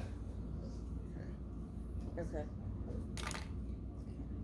So with those piecewise functions, if all the functions involved are good, the only thing you have to check is the handoff, where it goes from one function to the other. Is that pi over 3? Yes. Okay. You guys have graphed a few piecewise functions. You have one that kind of goes here, and the other one goes here. Is that continuous? No. So you want to make sure that the handoff is actually correct. The baton actually goes in the other person's hand, yes? So you basically want to make sure that at pi over 3, they're the same value. Okay. Yeah. How would you show your work that would you need a? You can do it one of two ways. You can do the limit as x goes to pi over 3, and you can do plug a pi over 3 in here. Yes? You would say trig function is continuous, linear function continuous. Then you check pi over 3. Or you plug a pi over 3 in here. Why do we do that? To figure out where to put the open circle, correct? Mhm. And then you plug a pi over 3 in the other one to figure out where to put the closed circle, and you see if they're the same. Does that actually fill that in? Did the city come and throw the stuff into the pothole? Or did they miss? Yeah? No? So, Yeah. if I plug a pi over 3 into this, that will tell me where to put the open circle. Why would it be an open circle? Because the I'm not allowed to thing is use pi saying- over 3, but if I'm gonna graph this thing, I gotta know where to put the open circle. If I put a pi over 3 into this, it's gonna be a closed circle, correct? Okay. In order to be continuous, I need the closed circle to go right into the open circle. What does all that shit boil down to? What did I just say? What does it mean? Plug a pi over 3 in here, plug a pi over 3 in here, are they the freaking same? If they're the freaking same, it's continuous. Open circle got filled. So whatever the hell they're doing, it's a continuous thing. I can drive that without having to go off-roading or something. Okay. Yes? So then we have to solve 2 cosine 30 times pi over 3. Yeah. Oh, that's easy. Yes? What's cosine of pi? Negative 1. Cosine likes x. Pi is on the x-axis negative, so cosine's negative 1 in pi. Right? Oh, because then And then, yeah, so negative 1 times 2, Oh, okay. negative 2. And when you plug a pi over 3 and the pi's cancel, 3 goes into 6 twice, negative 2, yeah, so they're the same. So that is continuous because the open circle and the closed circle agree. Yes? So you're saying that you could just plug in pi over 3 into both of them? Okay. To be super technical, you should do the limit as x goes to pi over 3 from the, what values am I allowed to use, below or above? Lower. From the left of 2 cosine 3x, and we saw that that equals negative 2, yes? And then we're gonna use the substitution method to find the limit. Because I'm allowed to put pi over 3 into this guy. So I'm just checking, is the limit equal to the function value? That is the definition of continuity. Does the limit equal the function value at the point? That is the definition of continuity. If the limit does not equal the function value, that's not continuous, that jumps, right? Or if the limit doesn't exist, that has no chance. Poor little dude. Yeah. Sorry, there's like a limit that, like a function approaches from both sides, but there's a closed circle that's like. Yeah, so if the limit exists, but it's not the function value, Is that jump discontinuity or removable discontinuity? it's a removable what they missed. So it's just removable. It's removable. If I could somehow move this up, because I am math god, then that would remove the problem, right? But we can't do that shit. So it would still be called a removable discontinuity, yeah. Jump is literally, and then it keeps going. Yeah. Two sides of the line jump. Exactly. The other one, the line is still the same, just a piece of it. Yes. So that was removable, they just missed. Really bad city case. Yes. I don't know if this is a semantic thing, but the theorem represented into slide when they're talking about continuity. Is there a difference between why they tell us when something is continuous everywhere, continuous on its domain,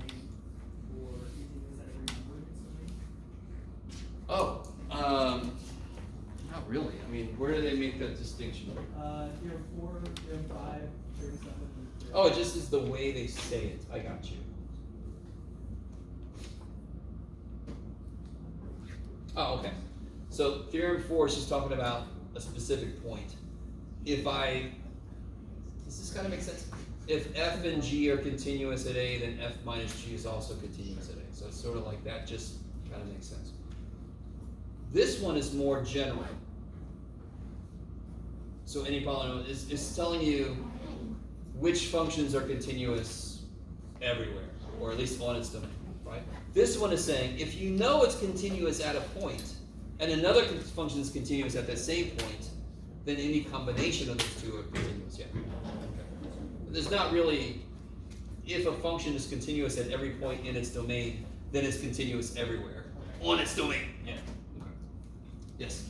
So then, on that note, can we do 27 from section 2.5? It has stuff to do with the theorems, but I'm not 100% sure on what. Oh yeah, okay. 27. So 4, 5, 7, 9, right? Yeah. Okay. So look back at what 4, 5, 7, 9 are. 4 and 5 and 7 and 9 are like the continuous everywhere and so forth. Mm-hmm. So 27, you've got why is this function continuous? Isn't a radical function continuous on its domain? Who tells you that? Theorem 7. 7 is the big dude. Oh yeah, that one. Root function is what they call it. I should call it radical function, sorry. Right? Theorem 7 is the major dude. All of these functions are continuous on its domain. Okay. On their domains. Yeah. Okay. And then the polynomial one is also Yes. in that. And when you have like subtraction and addition and all that, that's theorem 4, the one that was just asked about. Okay. If you subtract and divide and all this kind of business, it's still continuous, yeah. Okay. I'm not overly concerned about the individual theorems. The idea of this is any combination of continuous functions will still be continuous. The only one you got to be careful about is this guy, right? G just can't be 0. Certain kind of functions are continuous on their domains because they're just really nice. So would you all agree that the trig function, tangent, has a bunch of discontinuities, correct? In fact, it has an infinite number of discontinuities. But in between those asymptotes, isn't it a nice function? Yeah. So that's what this is saying. It's continuous on its domain. It's got freaky ass positions, but if you ignore the walls, it's really nice. Oh, look at it. Right? Looks like a cube that's been kind of contained. Yeah. What I'm having trouble to understand is like, for example, that one question on the quiz, right? Maybe. How would that, the natural log of 3 minus 4x or whatever, Okay. how would that be continuous in its domain when it's like greater than 1/4 or whatever? Alright, so let me give one that's just different. Alright. Yeah. Alright. What's this Yeah, guy's yeah. domain? How do you figure out this guy's domain? What's gotta be true about this? Greater than 0. Greater than 0. So x would be less than 5 halves, just to jump to the chains, okay?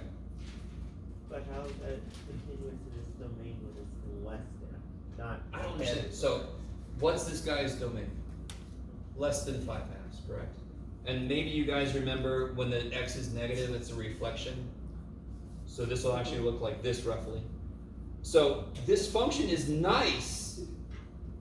It should be over here, but sorry, Jeff, you'll be 5 halves. Everywhere on its domain. So isn't it freaky right at 5 halves?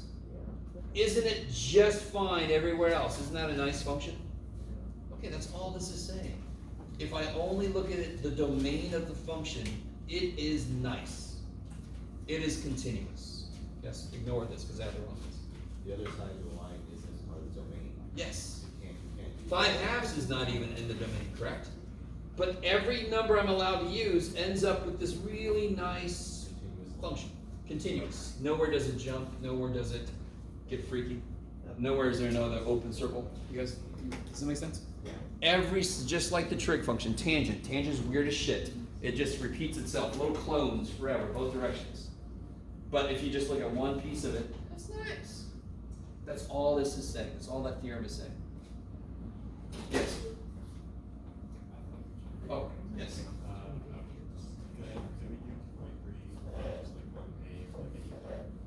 2.31a. Did you have a follow-up? Yeah, could you do section 2.5, question 75? Oh, okay. Not a follow-up to that. Okay. So 2.3, number 1a.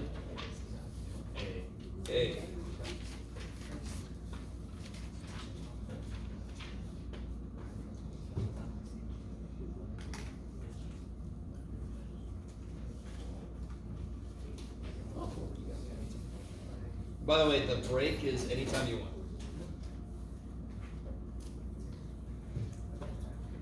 Okay, so find the limits that exist. Okay. Where, considering this limit is 0, is this the right one, right? Yeah. Okay. Considering this limit is 0, can you very quickly tell who might have an issue? You're like, this one's gonna have an issue, right? Okay. What it looks like, if I had combinations of f and g, this is going to be fine. Find the limits that exist. So, will this limit exist? What's the limit of f as x goes to 2? 4. Plus 5 times what's the limit as x goes to 2 of g? Negative 2. So those would be 4 plus 5 times negative 2. You could do that. So you literally just like evaluate the limit. I Yeah. just don't get like how to plot it. So,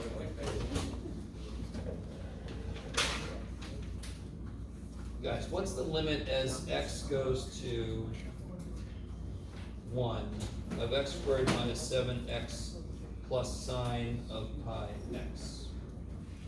Holy shit, that's doing everything. How do you do that?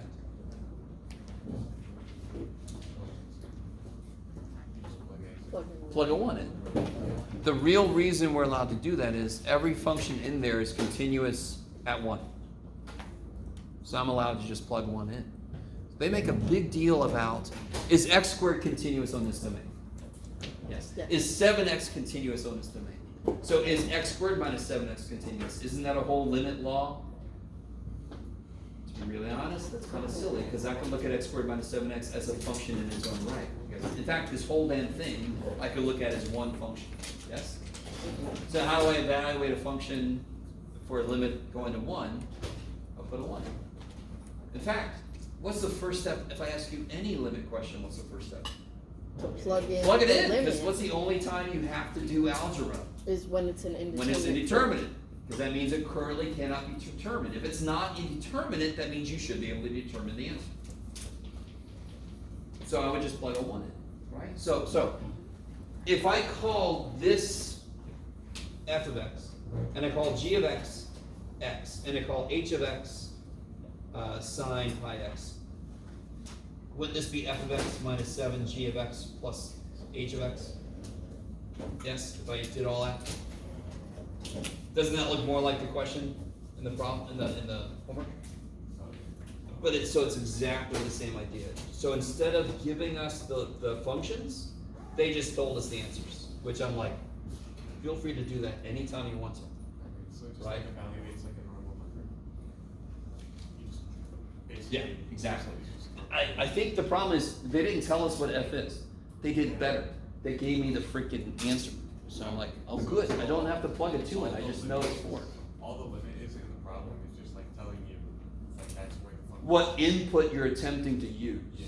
So are some limit problems, am I not allowed to use the input immediately? Yes, and then I do algebra stuff. If I'm allowed to use that input, I do. Yeah, so you already Yeah. know. Yeah, Okay, they were just confused. I'm with you, I understand. But it's sort of like this, here. I know it's frozen, hold on. If I gave you a problem like this,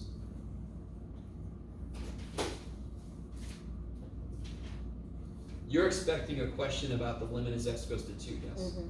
Okay, Correct. I understand.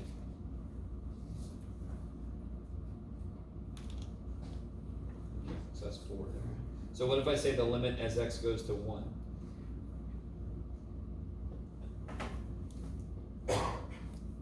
Four. Yeah, do you have to do any work? Do you have to worry about anything? Why? Is this function continuous through x equal 1? Yes, because So the functions So are. what's the definition of continuity? The limit there equals the function value there. And So if the limit functions I'm exists. looking at are continuous at that point, I just plug that shit in. But if you're not sure, you plug it in and you go, oh, there's a problem. That's the 0 over 0 or infinity over infinity, right? And then you have to do some algebra. You guys kind of with me? Okay. So that's why the first thing we do is plug it in, because if it works, the functions are cool there, I can get the answer. Okay. Like it in my key. Okay. What else we got? So, real quick, what kind of problems can I give you? I can give you a graph. You know I'm going to give you a problem. A graph that's got infinite stuff. You with me? You kind of with me? You've seen enough of this. So I'm going to give you one. It's got an open circle with another thing. That I'm going to say, what's the limit as x goes to 1 of f of x? What's f of 1? So you have to, you guys are with me. We've done that enough. So you know I'm going to give you a problem like that. You know it. I could give you, you know I'm going to give you a problem where you have to factor and shit to be able to plug the number in. Yes? You plug it in, you get 0 over 0. You factor, you kill the problem, you plug the number in, done. Yes? You know you're going to get a couple of problems like that for me. You might have to use a conjugate, yes? You might have to combine fractions, but we've done enough of that. So if it's indeterminate, I could do any algebraic thing to simplify it or rework it so that I'm able to plug stuff in. Are you guys with me? That is the whole idea of algebraic manipulation, to be able to do limits. It's exactly what I just said, really. It's just to rewrite what I'm given in a different form so I'm able to throw something into it. Let me stop for a minute. Then we have limit definition of derivatives. So that's our first calculus application of limits, right? It's kind of like where I started on day 1 and then I came back to it. And I kind of told you I was going to do that.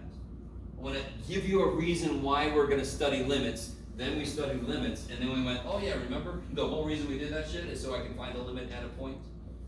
And that's the f prime. Are you guys with me? So you know you're going to get a problem. We're going to tell you, use the limit definition of derivative to find f prime of x for f of x equal to blah. Yes? And I'm not going to give you a higher power than 3. Very good.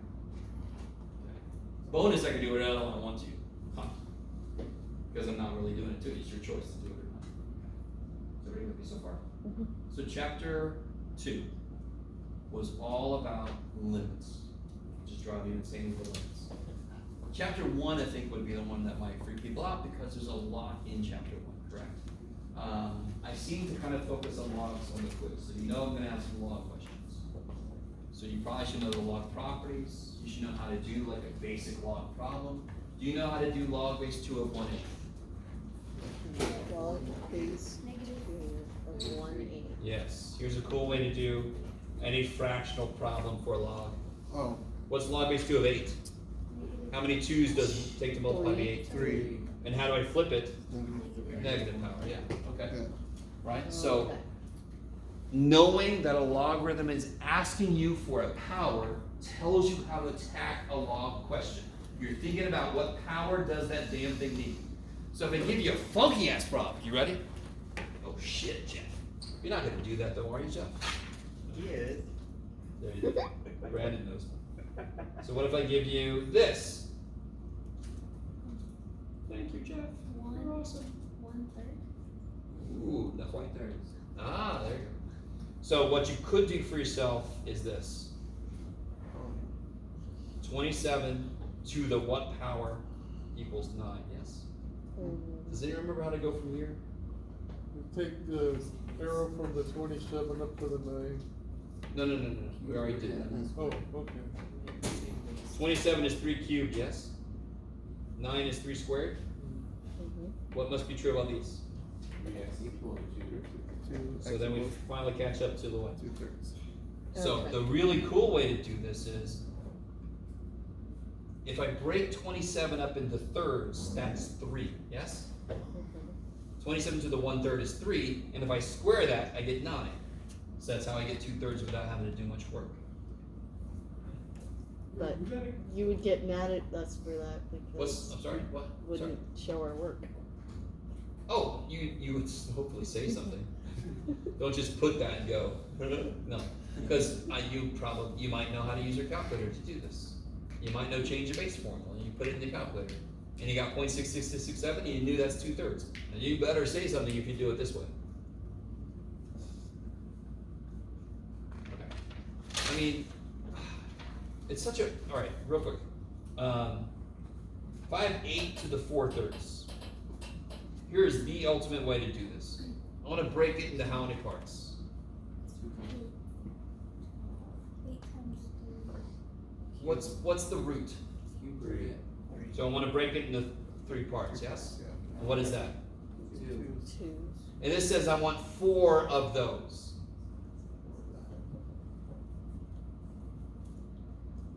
Four-thirds of 8. Well, 1/3 of 8 is 2, so 4/3 of 8 is 4 2s, which is 16. What's the other way to do this?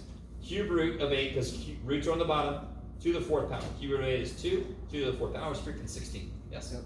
Okay. That kind of relates to what we just did with this log question. And why are those related? Because logs are powers. So anything you would do with a power is what you would also do with a log. So you have to remember log properties, right?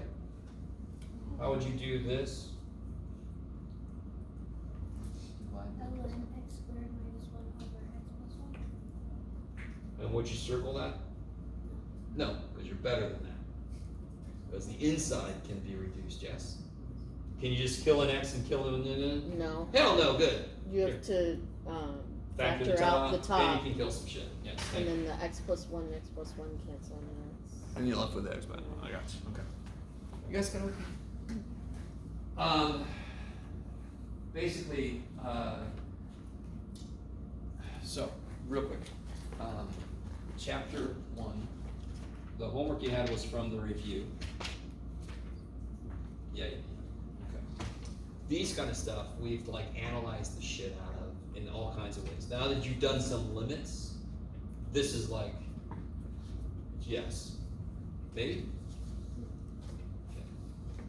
Yes? Wait, on that 19 one where it says that even, odd, or neither, how do you, because I try to do it like, you know, where you put f of negative x Yes. and stuff, but I don't remember. For which one? For 19? Everything in 19?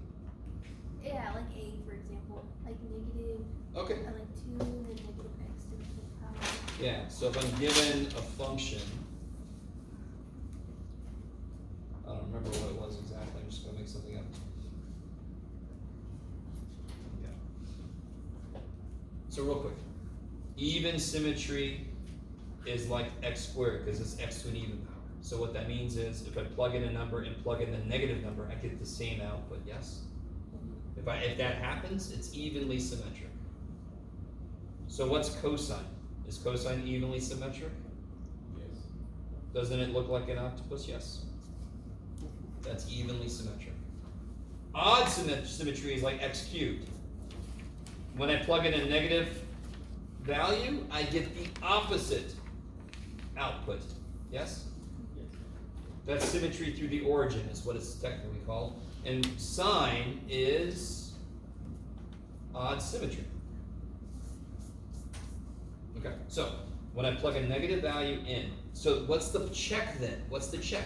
Plug a negative value in. If you get the same thing you had before, it's even. If you get the negative of what you had before, it's odd. If you get neither of those, it's neither. Either, either. Let's go on the whole thing. What the one where it was like, Like say if it's neither, right? Would it be like? Well, let's see. Let's try this one. You ready? Plug a negative x in. What is negative x to the 5th? It's like just what you just said. Negative x cubed would be Plus, negative x cubed, so negative times negative. plus 3. Because when you raise something to an odd power, it stays the same sign, correct? Plus 7. Is that the same as the original? No. Is it the exact opposite of the original? No. No, good, because the 7 is still positive. So is this even or odd? Neither. Neither. neither, either, either, all that kind of shit. Yes. You can also look at it like, 5 is an odd number, 3 is an odd. Okay. And then, 7 is like 0, yeah. So, Which you can kind of think of as even. 7's even because it's just a flat line on both sides. So yeah, if I gave you a problem like this, x squared plus x to the 4th, is that even or odd? Even. It's freaking even. You can just say it's composed of 2 even functions, it's even, leave me alone, Jeff. You don't have to plug the negative x in. The more you know, the less you have to do. But that still means you have to tell me what the shit you know. Yes? If you do the work, g of negative x, when you plug a negative x in, what's going to happen? Square to the 4th power are going to eat the negative, yes? So it's the same as it was before, that's even symmetry. Okay. Is that right? Okay. Is even and odd symmetry important? Yeah. Will it come up a lot? No. Will it come up some? Yeah.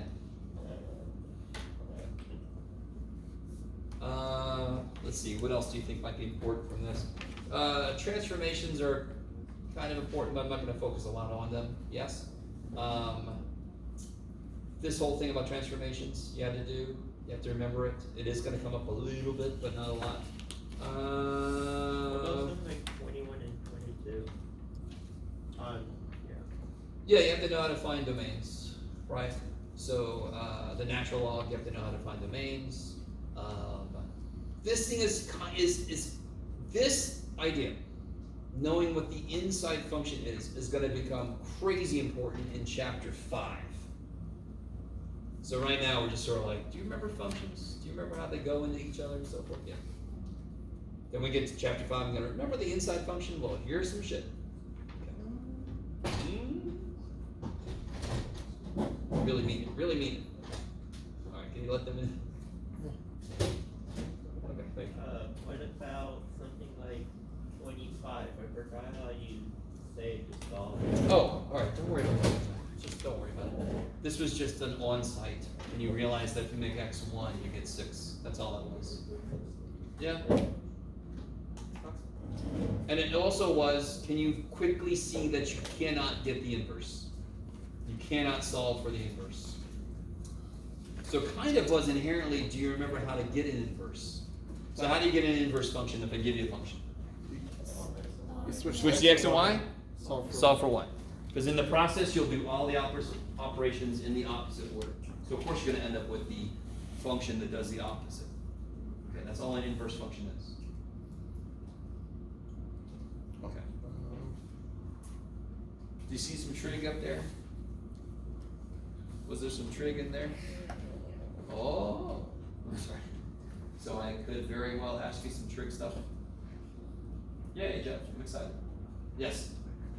You do problem number 34 from section 2.3. Let's see.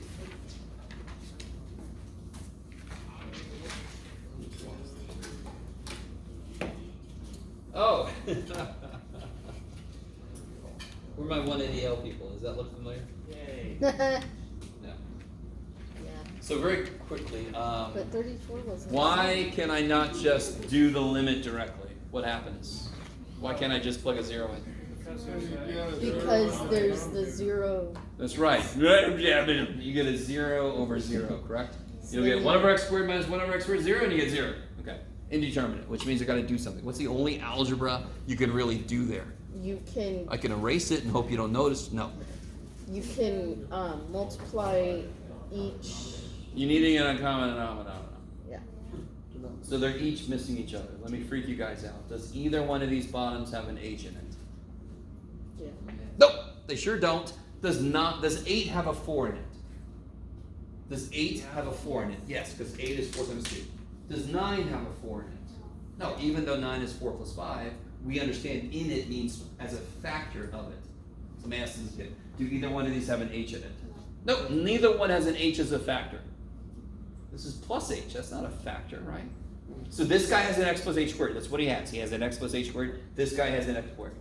What is he missing that he's got? X freaking squared. What's he missing that he's got? x plus h squared. So you gotta multiply top and bottom x squared, top and bottom x plus h squared, get your stuff together. You're gonna have to FOIL on the top. What are you hoping happens eventually?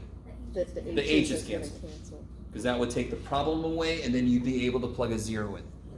That's kind of nice. To me, I always loved that as a student. I'm like, I can't plug a 0 in because the stupid H. If I can kill it, I can plug a 0. Okay, that's the whole motivation. Do some algebra so eventually the H dies. And then you're able to plug a 0 in. And life is good. Is that all right? Whoever asked that question. Does it help? Does that at least get the first step? Yes? So you'll get x squared minus x plus h squared all over x squared x plus h squared. Yes? Because the bottoms don't change when you subtract or add like the denominator fractions. Yes? Yes. 58 and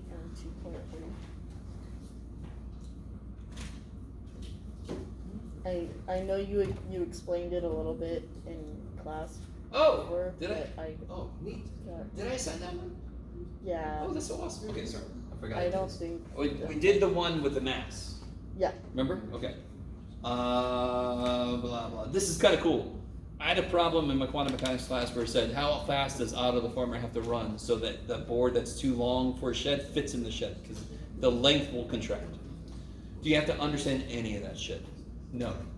This is a formula. It's got stuff in it. I can examine it. So if I let my velocity approach the speed of light from the direction I can, because it can't start from above the speed of light and come back. What happens to the length? Well, what does this go to if I let V go to C? 1. Goes to 1. So what's the inside go to?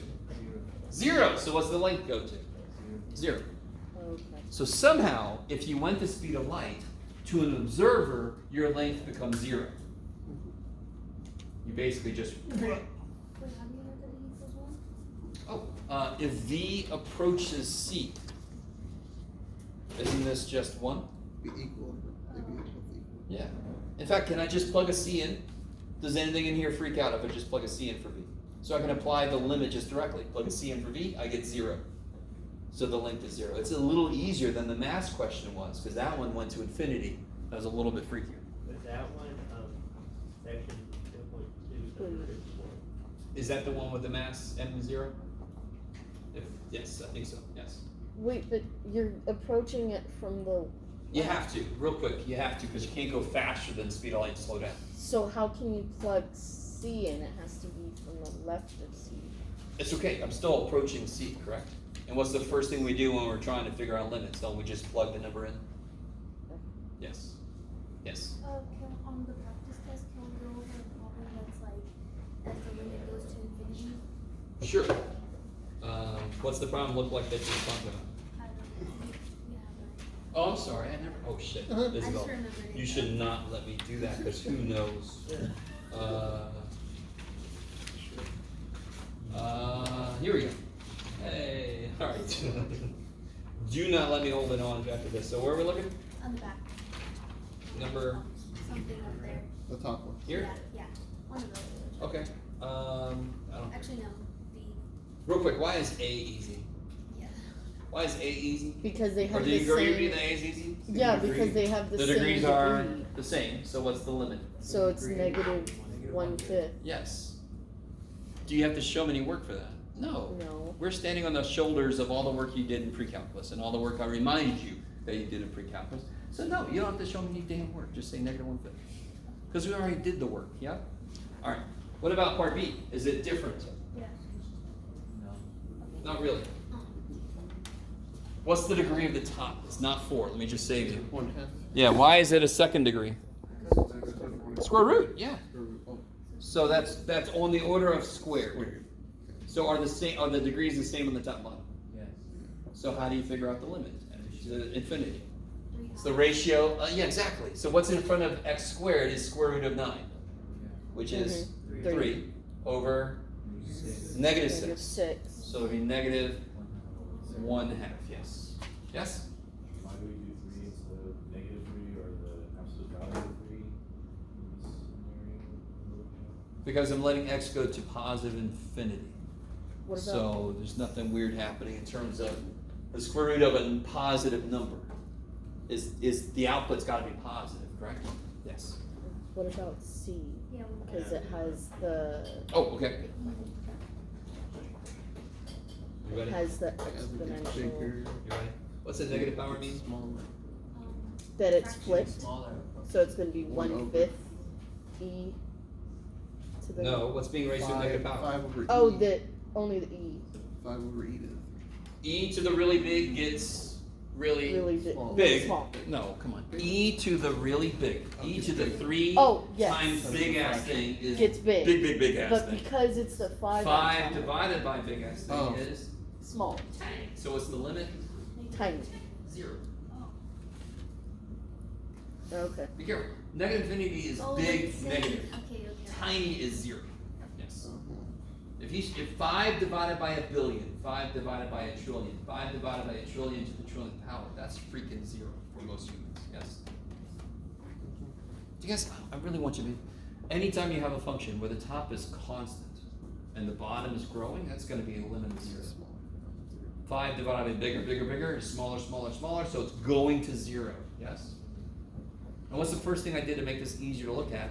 I applied the negative power wants to flip it. So I do that so that I can just look directly at what it really is. I don't have to keep in mind the negative and go, what does that do to me? No, just get rid of the freaking negative. Do what it says. Flip it. Okay, maybe. So here, yeah, let me give you guys the answer key so you have some time to look at it. I don't know. We'll see if I got it right. I'm averaging about a 97 on my answer keys. Not too bad.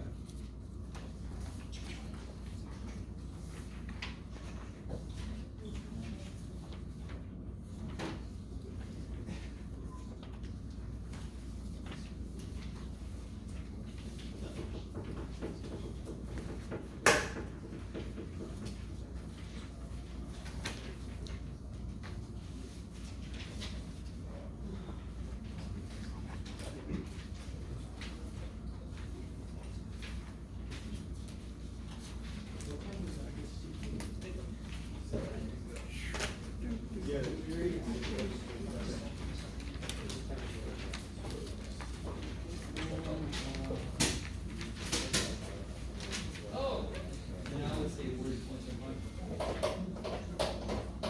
Yeah, exactly. Yeah. What's that taking? That's got to be greater. 3 minus 4x greater than 0. And then solve it.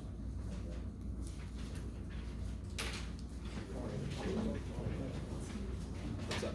You guys get one? Yeah. Yes. I have 2 more questions. Okay. So real quick, this is the first answer key you're getting from me. Some of you guys had me for other classes, but never do this. You ready? Never do this. Yep. I would have done that. If you did not try the practice test, do not look at the answer key. You will build false confidence. Yes? You with me? The very first time I taught, and the student said, "How do your tests look?" And I said, "I have no idea, so that's why I made a practice test." And then I made an answer key. And this kid said, "Man, I died in your test." And I was looking at him, I was like, yeah, oh God. Okay. So ever since then, I've done a little disclaimer. So don't look at this until you try the problems. Yes? If you don't have time to try the problems, then don't look at this. Just work the homework. That should be enough practice. But if you have time, look at the practice test. I understand about time. Trust me. All right, I'm sorry. Who had a question? Yes. 61 and 62 on 2.3. 2.3.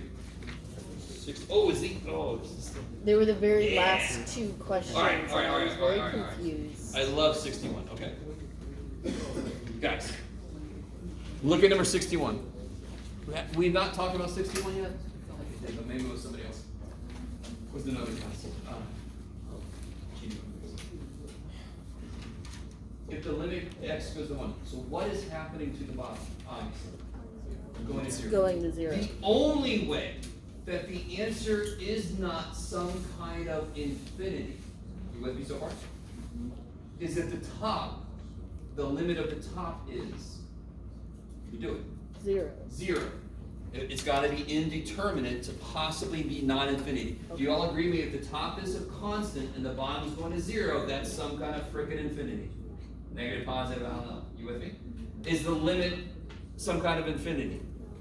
Therefore, the limit of the top must be 0. Therefore, what must be the limit of f of x?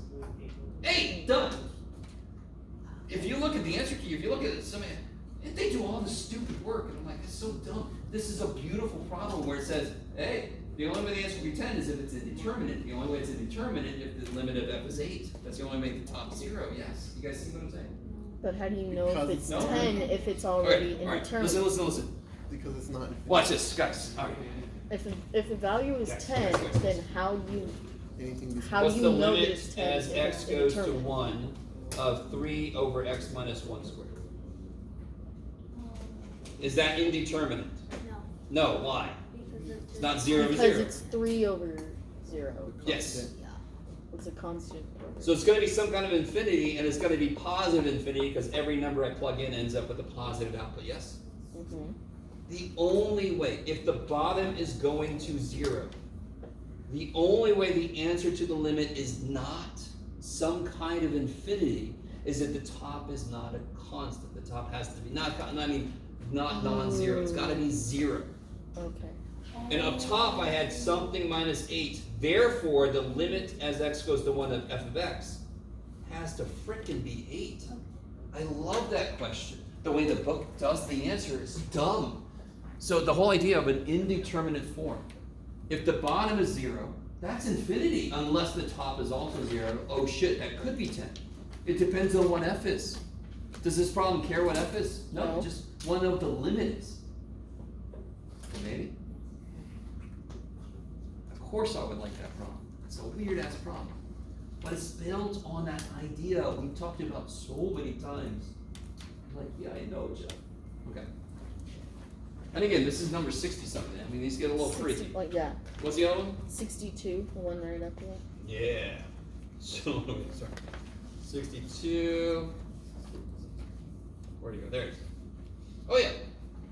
So, this is similar. If the limit of this is 5 and the bottom is going to 0, what must the limit of this be is really the question. 0? Yeah, it's got to be So 0. that it doesn't go to infinity? Say again? So that it doesn't go to some So it kind doesn't go to infinity, yeah. And then part B, I'm gonna let you guys think about part B. Wait, part B is... Okay. But those 60, if the only issues you're having in some sections is like the last few, that's beautiful. Because the last few are the ones that are pushy. Sometimes over a cliff edge, I understand too. Yes? Okay, mine is kind of like from the quiz. So for the ln, like for mine is ln x plus 5x. So when I show like the domain for it, I can't do 6 plus 5x can't equal 0. I have to put it as an inequality. Okay, yes. So if I have ln of I don't care, if I want to find the domain, and I know ln looks like this normally, yes? Therefore, the inside has to be greater than 0, yes? So whatever the inside is, it's got to be greater than 0 and solve it. So how do you find the domain of any function I give you? Say in English what the issue is. In this case, the inside must be 0. Write that in Mathish. If it was 1 over 7x minus 1, 7x minus 1 can't equal 0. Write that in Mathish, solve it. Yes? I don't think students really believe me. But if you can say in English what the issue with a function is, write what you just said in Mathish and solve it, you got the domain. You got it. Yes? But for like fractions, you would put cannot equal 0. Yes, totally. So it depends on the function. In this case, it's got to be greater than 0. Fraction, bottom cannot equal 0. For square root, the inside's got to be greater than or equal to 0. Yes? And those are pretty much the ones we see. Those kind of functions.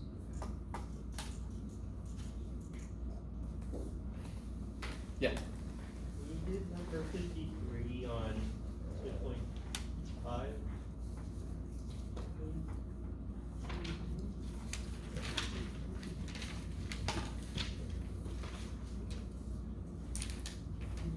Oh. I thought for sure it was going to be the monk question. Nobody's going to ask me the monk question. It's okay. If you don't know what the monk question is, then Yeah. Catch up on your homework.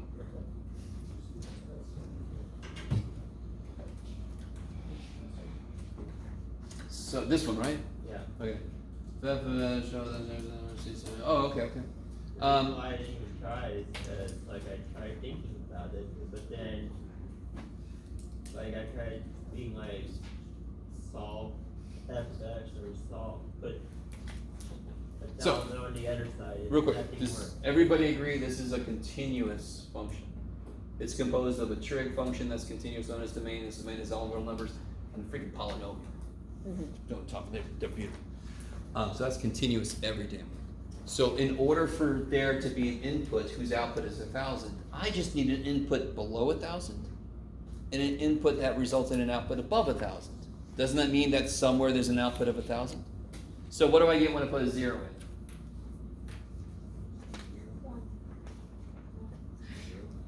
I get 0 plus 0. I get 0. Yes? Is that less than 1,000?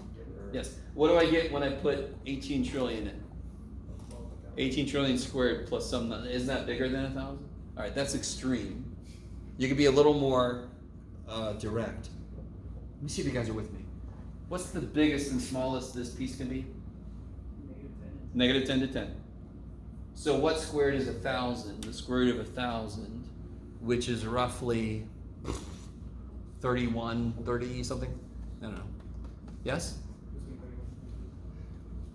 Why am I doing that? Because 31 squared is roughly this, plus that is close to this, yes?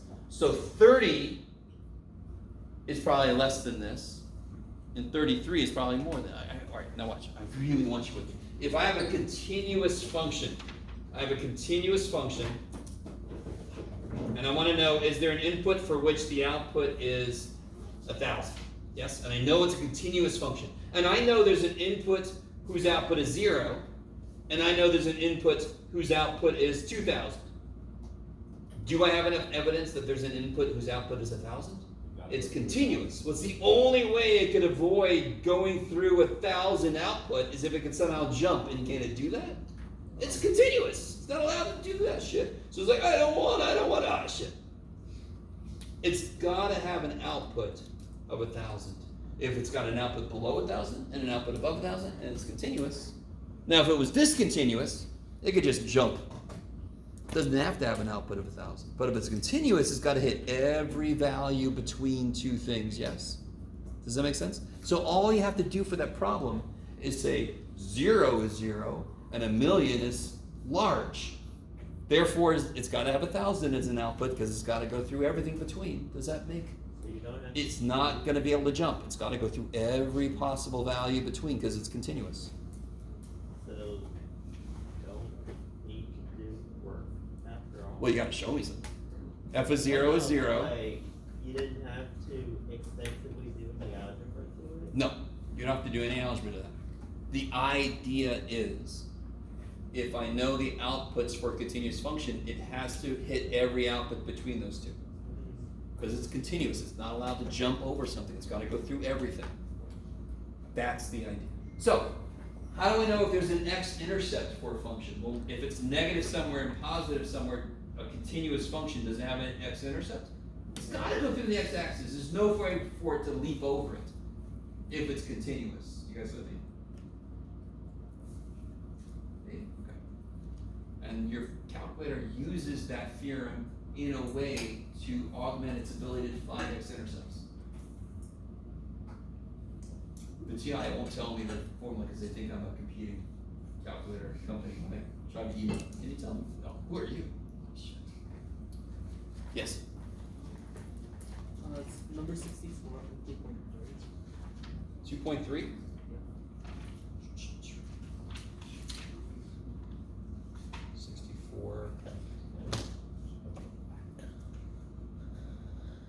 Is this the one I've been waiting for? Let's see. Oh yeah, this is a good one. Okay, stay right there. Thank you. Show by means of an example that the limit may exist even though neither that blah blah blah blah blah blah. Okay. This one's really, really fun. A few of you guys have either figured it out or you have stumbled across the solution now somewhere. There are actually an infinite number of answers here. It sounds really weird, right? I want the limit of the sum of two functions to exist, but I want the limit of both to not exist separately. So you can give me any example you want. You can pick any value for A. So what if I pick A to be 0? Can somebody give me a function who does not have a limit at 0? What's the simplest function that does not have a limit at 0? X plus 2. What do you mean x? X has a limit at 0. The limit is x is at 0. Yes? X plus 2. 1 over x, thankfully. Yes? What's the limit as x goes to 0? 1 over x. Does it exist? It's undefined. It does not exist. Not undefined. It Oh, does not. for the limit does doesn't not exist. exist. Everybody Yes. with it? Yes. Okay. So what's a really simple other function? If 1 over x, positive 1 over x, doesn't have a limit at 0. Negative. No. And what's 1 over x plus negative 1 over x? Does that have a limit at 0? Does a function that is 0 have a limit at 0? It's 0 everywhere, so it has a limit. You guys, so if I just make two functions who both have issues at 0 or whatever you want for A, but they're the opposite side of each other, they make a function of 0. And a 0 is cool everywhere. It's just 0 every freaking where. You guys kind of with me? You can make any function you want to that has an issue at anywhere and make the other function then negative of that. When you add them together, doesn't that become 0? Doesn't it become nice? No worries. Or just to go one step further. That doesn't matter, Jeff. No, I'm not gonna worry about it. It's great. You guys get the idea. Yes. Oh, please, yes, thank you. Jeez, there. I mean, nothing but. I have too many things going on in my brain. Yes. Can we go over that problem? Which one? Section 2.5, 2.5, number 75. 75, okay. Oh, yeah, okay. All right, there it is. It's Benton Monk. I'll tell you this, the quickest way to answer this question was with the graph, believe it or not. Thank God, that's what I did. Oh, good. Is that the only way to answer this question? No. There are other ways to answer this. What you got? You got it?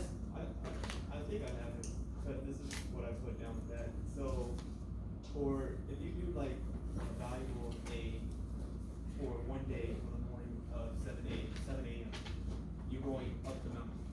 The next day you put value B as 7 p.m. coming down the mountain. So basically, how I did it was, well, it's written out pretty much, but the overall is on both days you're on that cliff at the exact same point at the exact same time. There's only a 12-hour difference. All right. Okay. Of the So I'll see what you wrote. I need a little more to understand why there must be a place you're at the same place at the same time. But that's true. And this doesn't immediately sound right.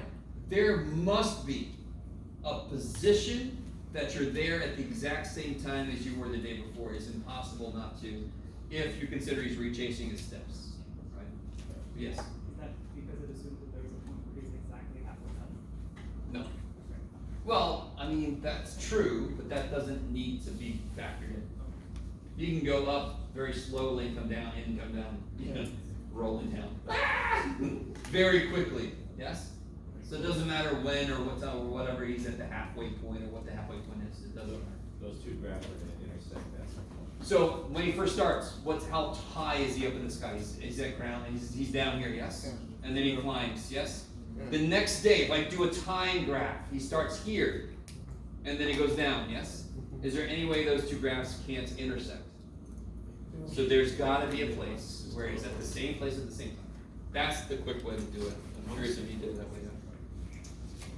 The old monk problem. You know, it's a standard old problem. Tales old as time. He hasn't learned how to tell, hasn't done the instant transmission yet? I thought Tibetan He's not monks. wearing the weird, really close I thing. thought Tibetan monks stayed on top of the mountain. Oh, this is not this one. He likes to go up. Alright, guys, I guess that's enough. Oh, shit. Test on Monday, you can come for office hours tomorrow, you can email me questions, whatever, yes?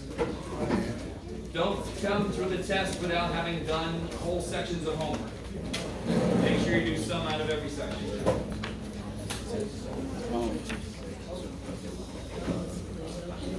Oh, sure, yeah. Like, mine are. Thank you.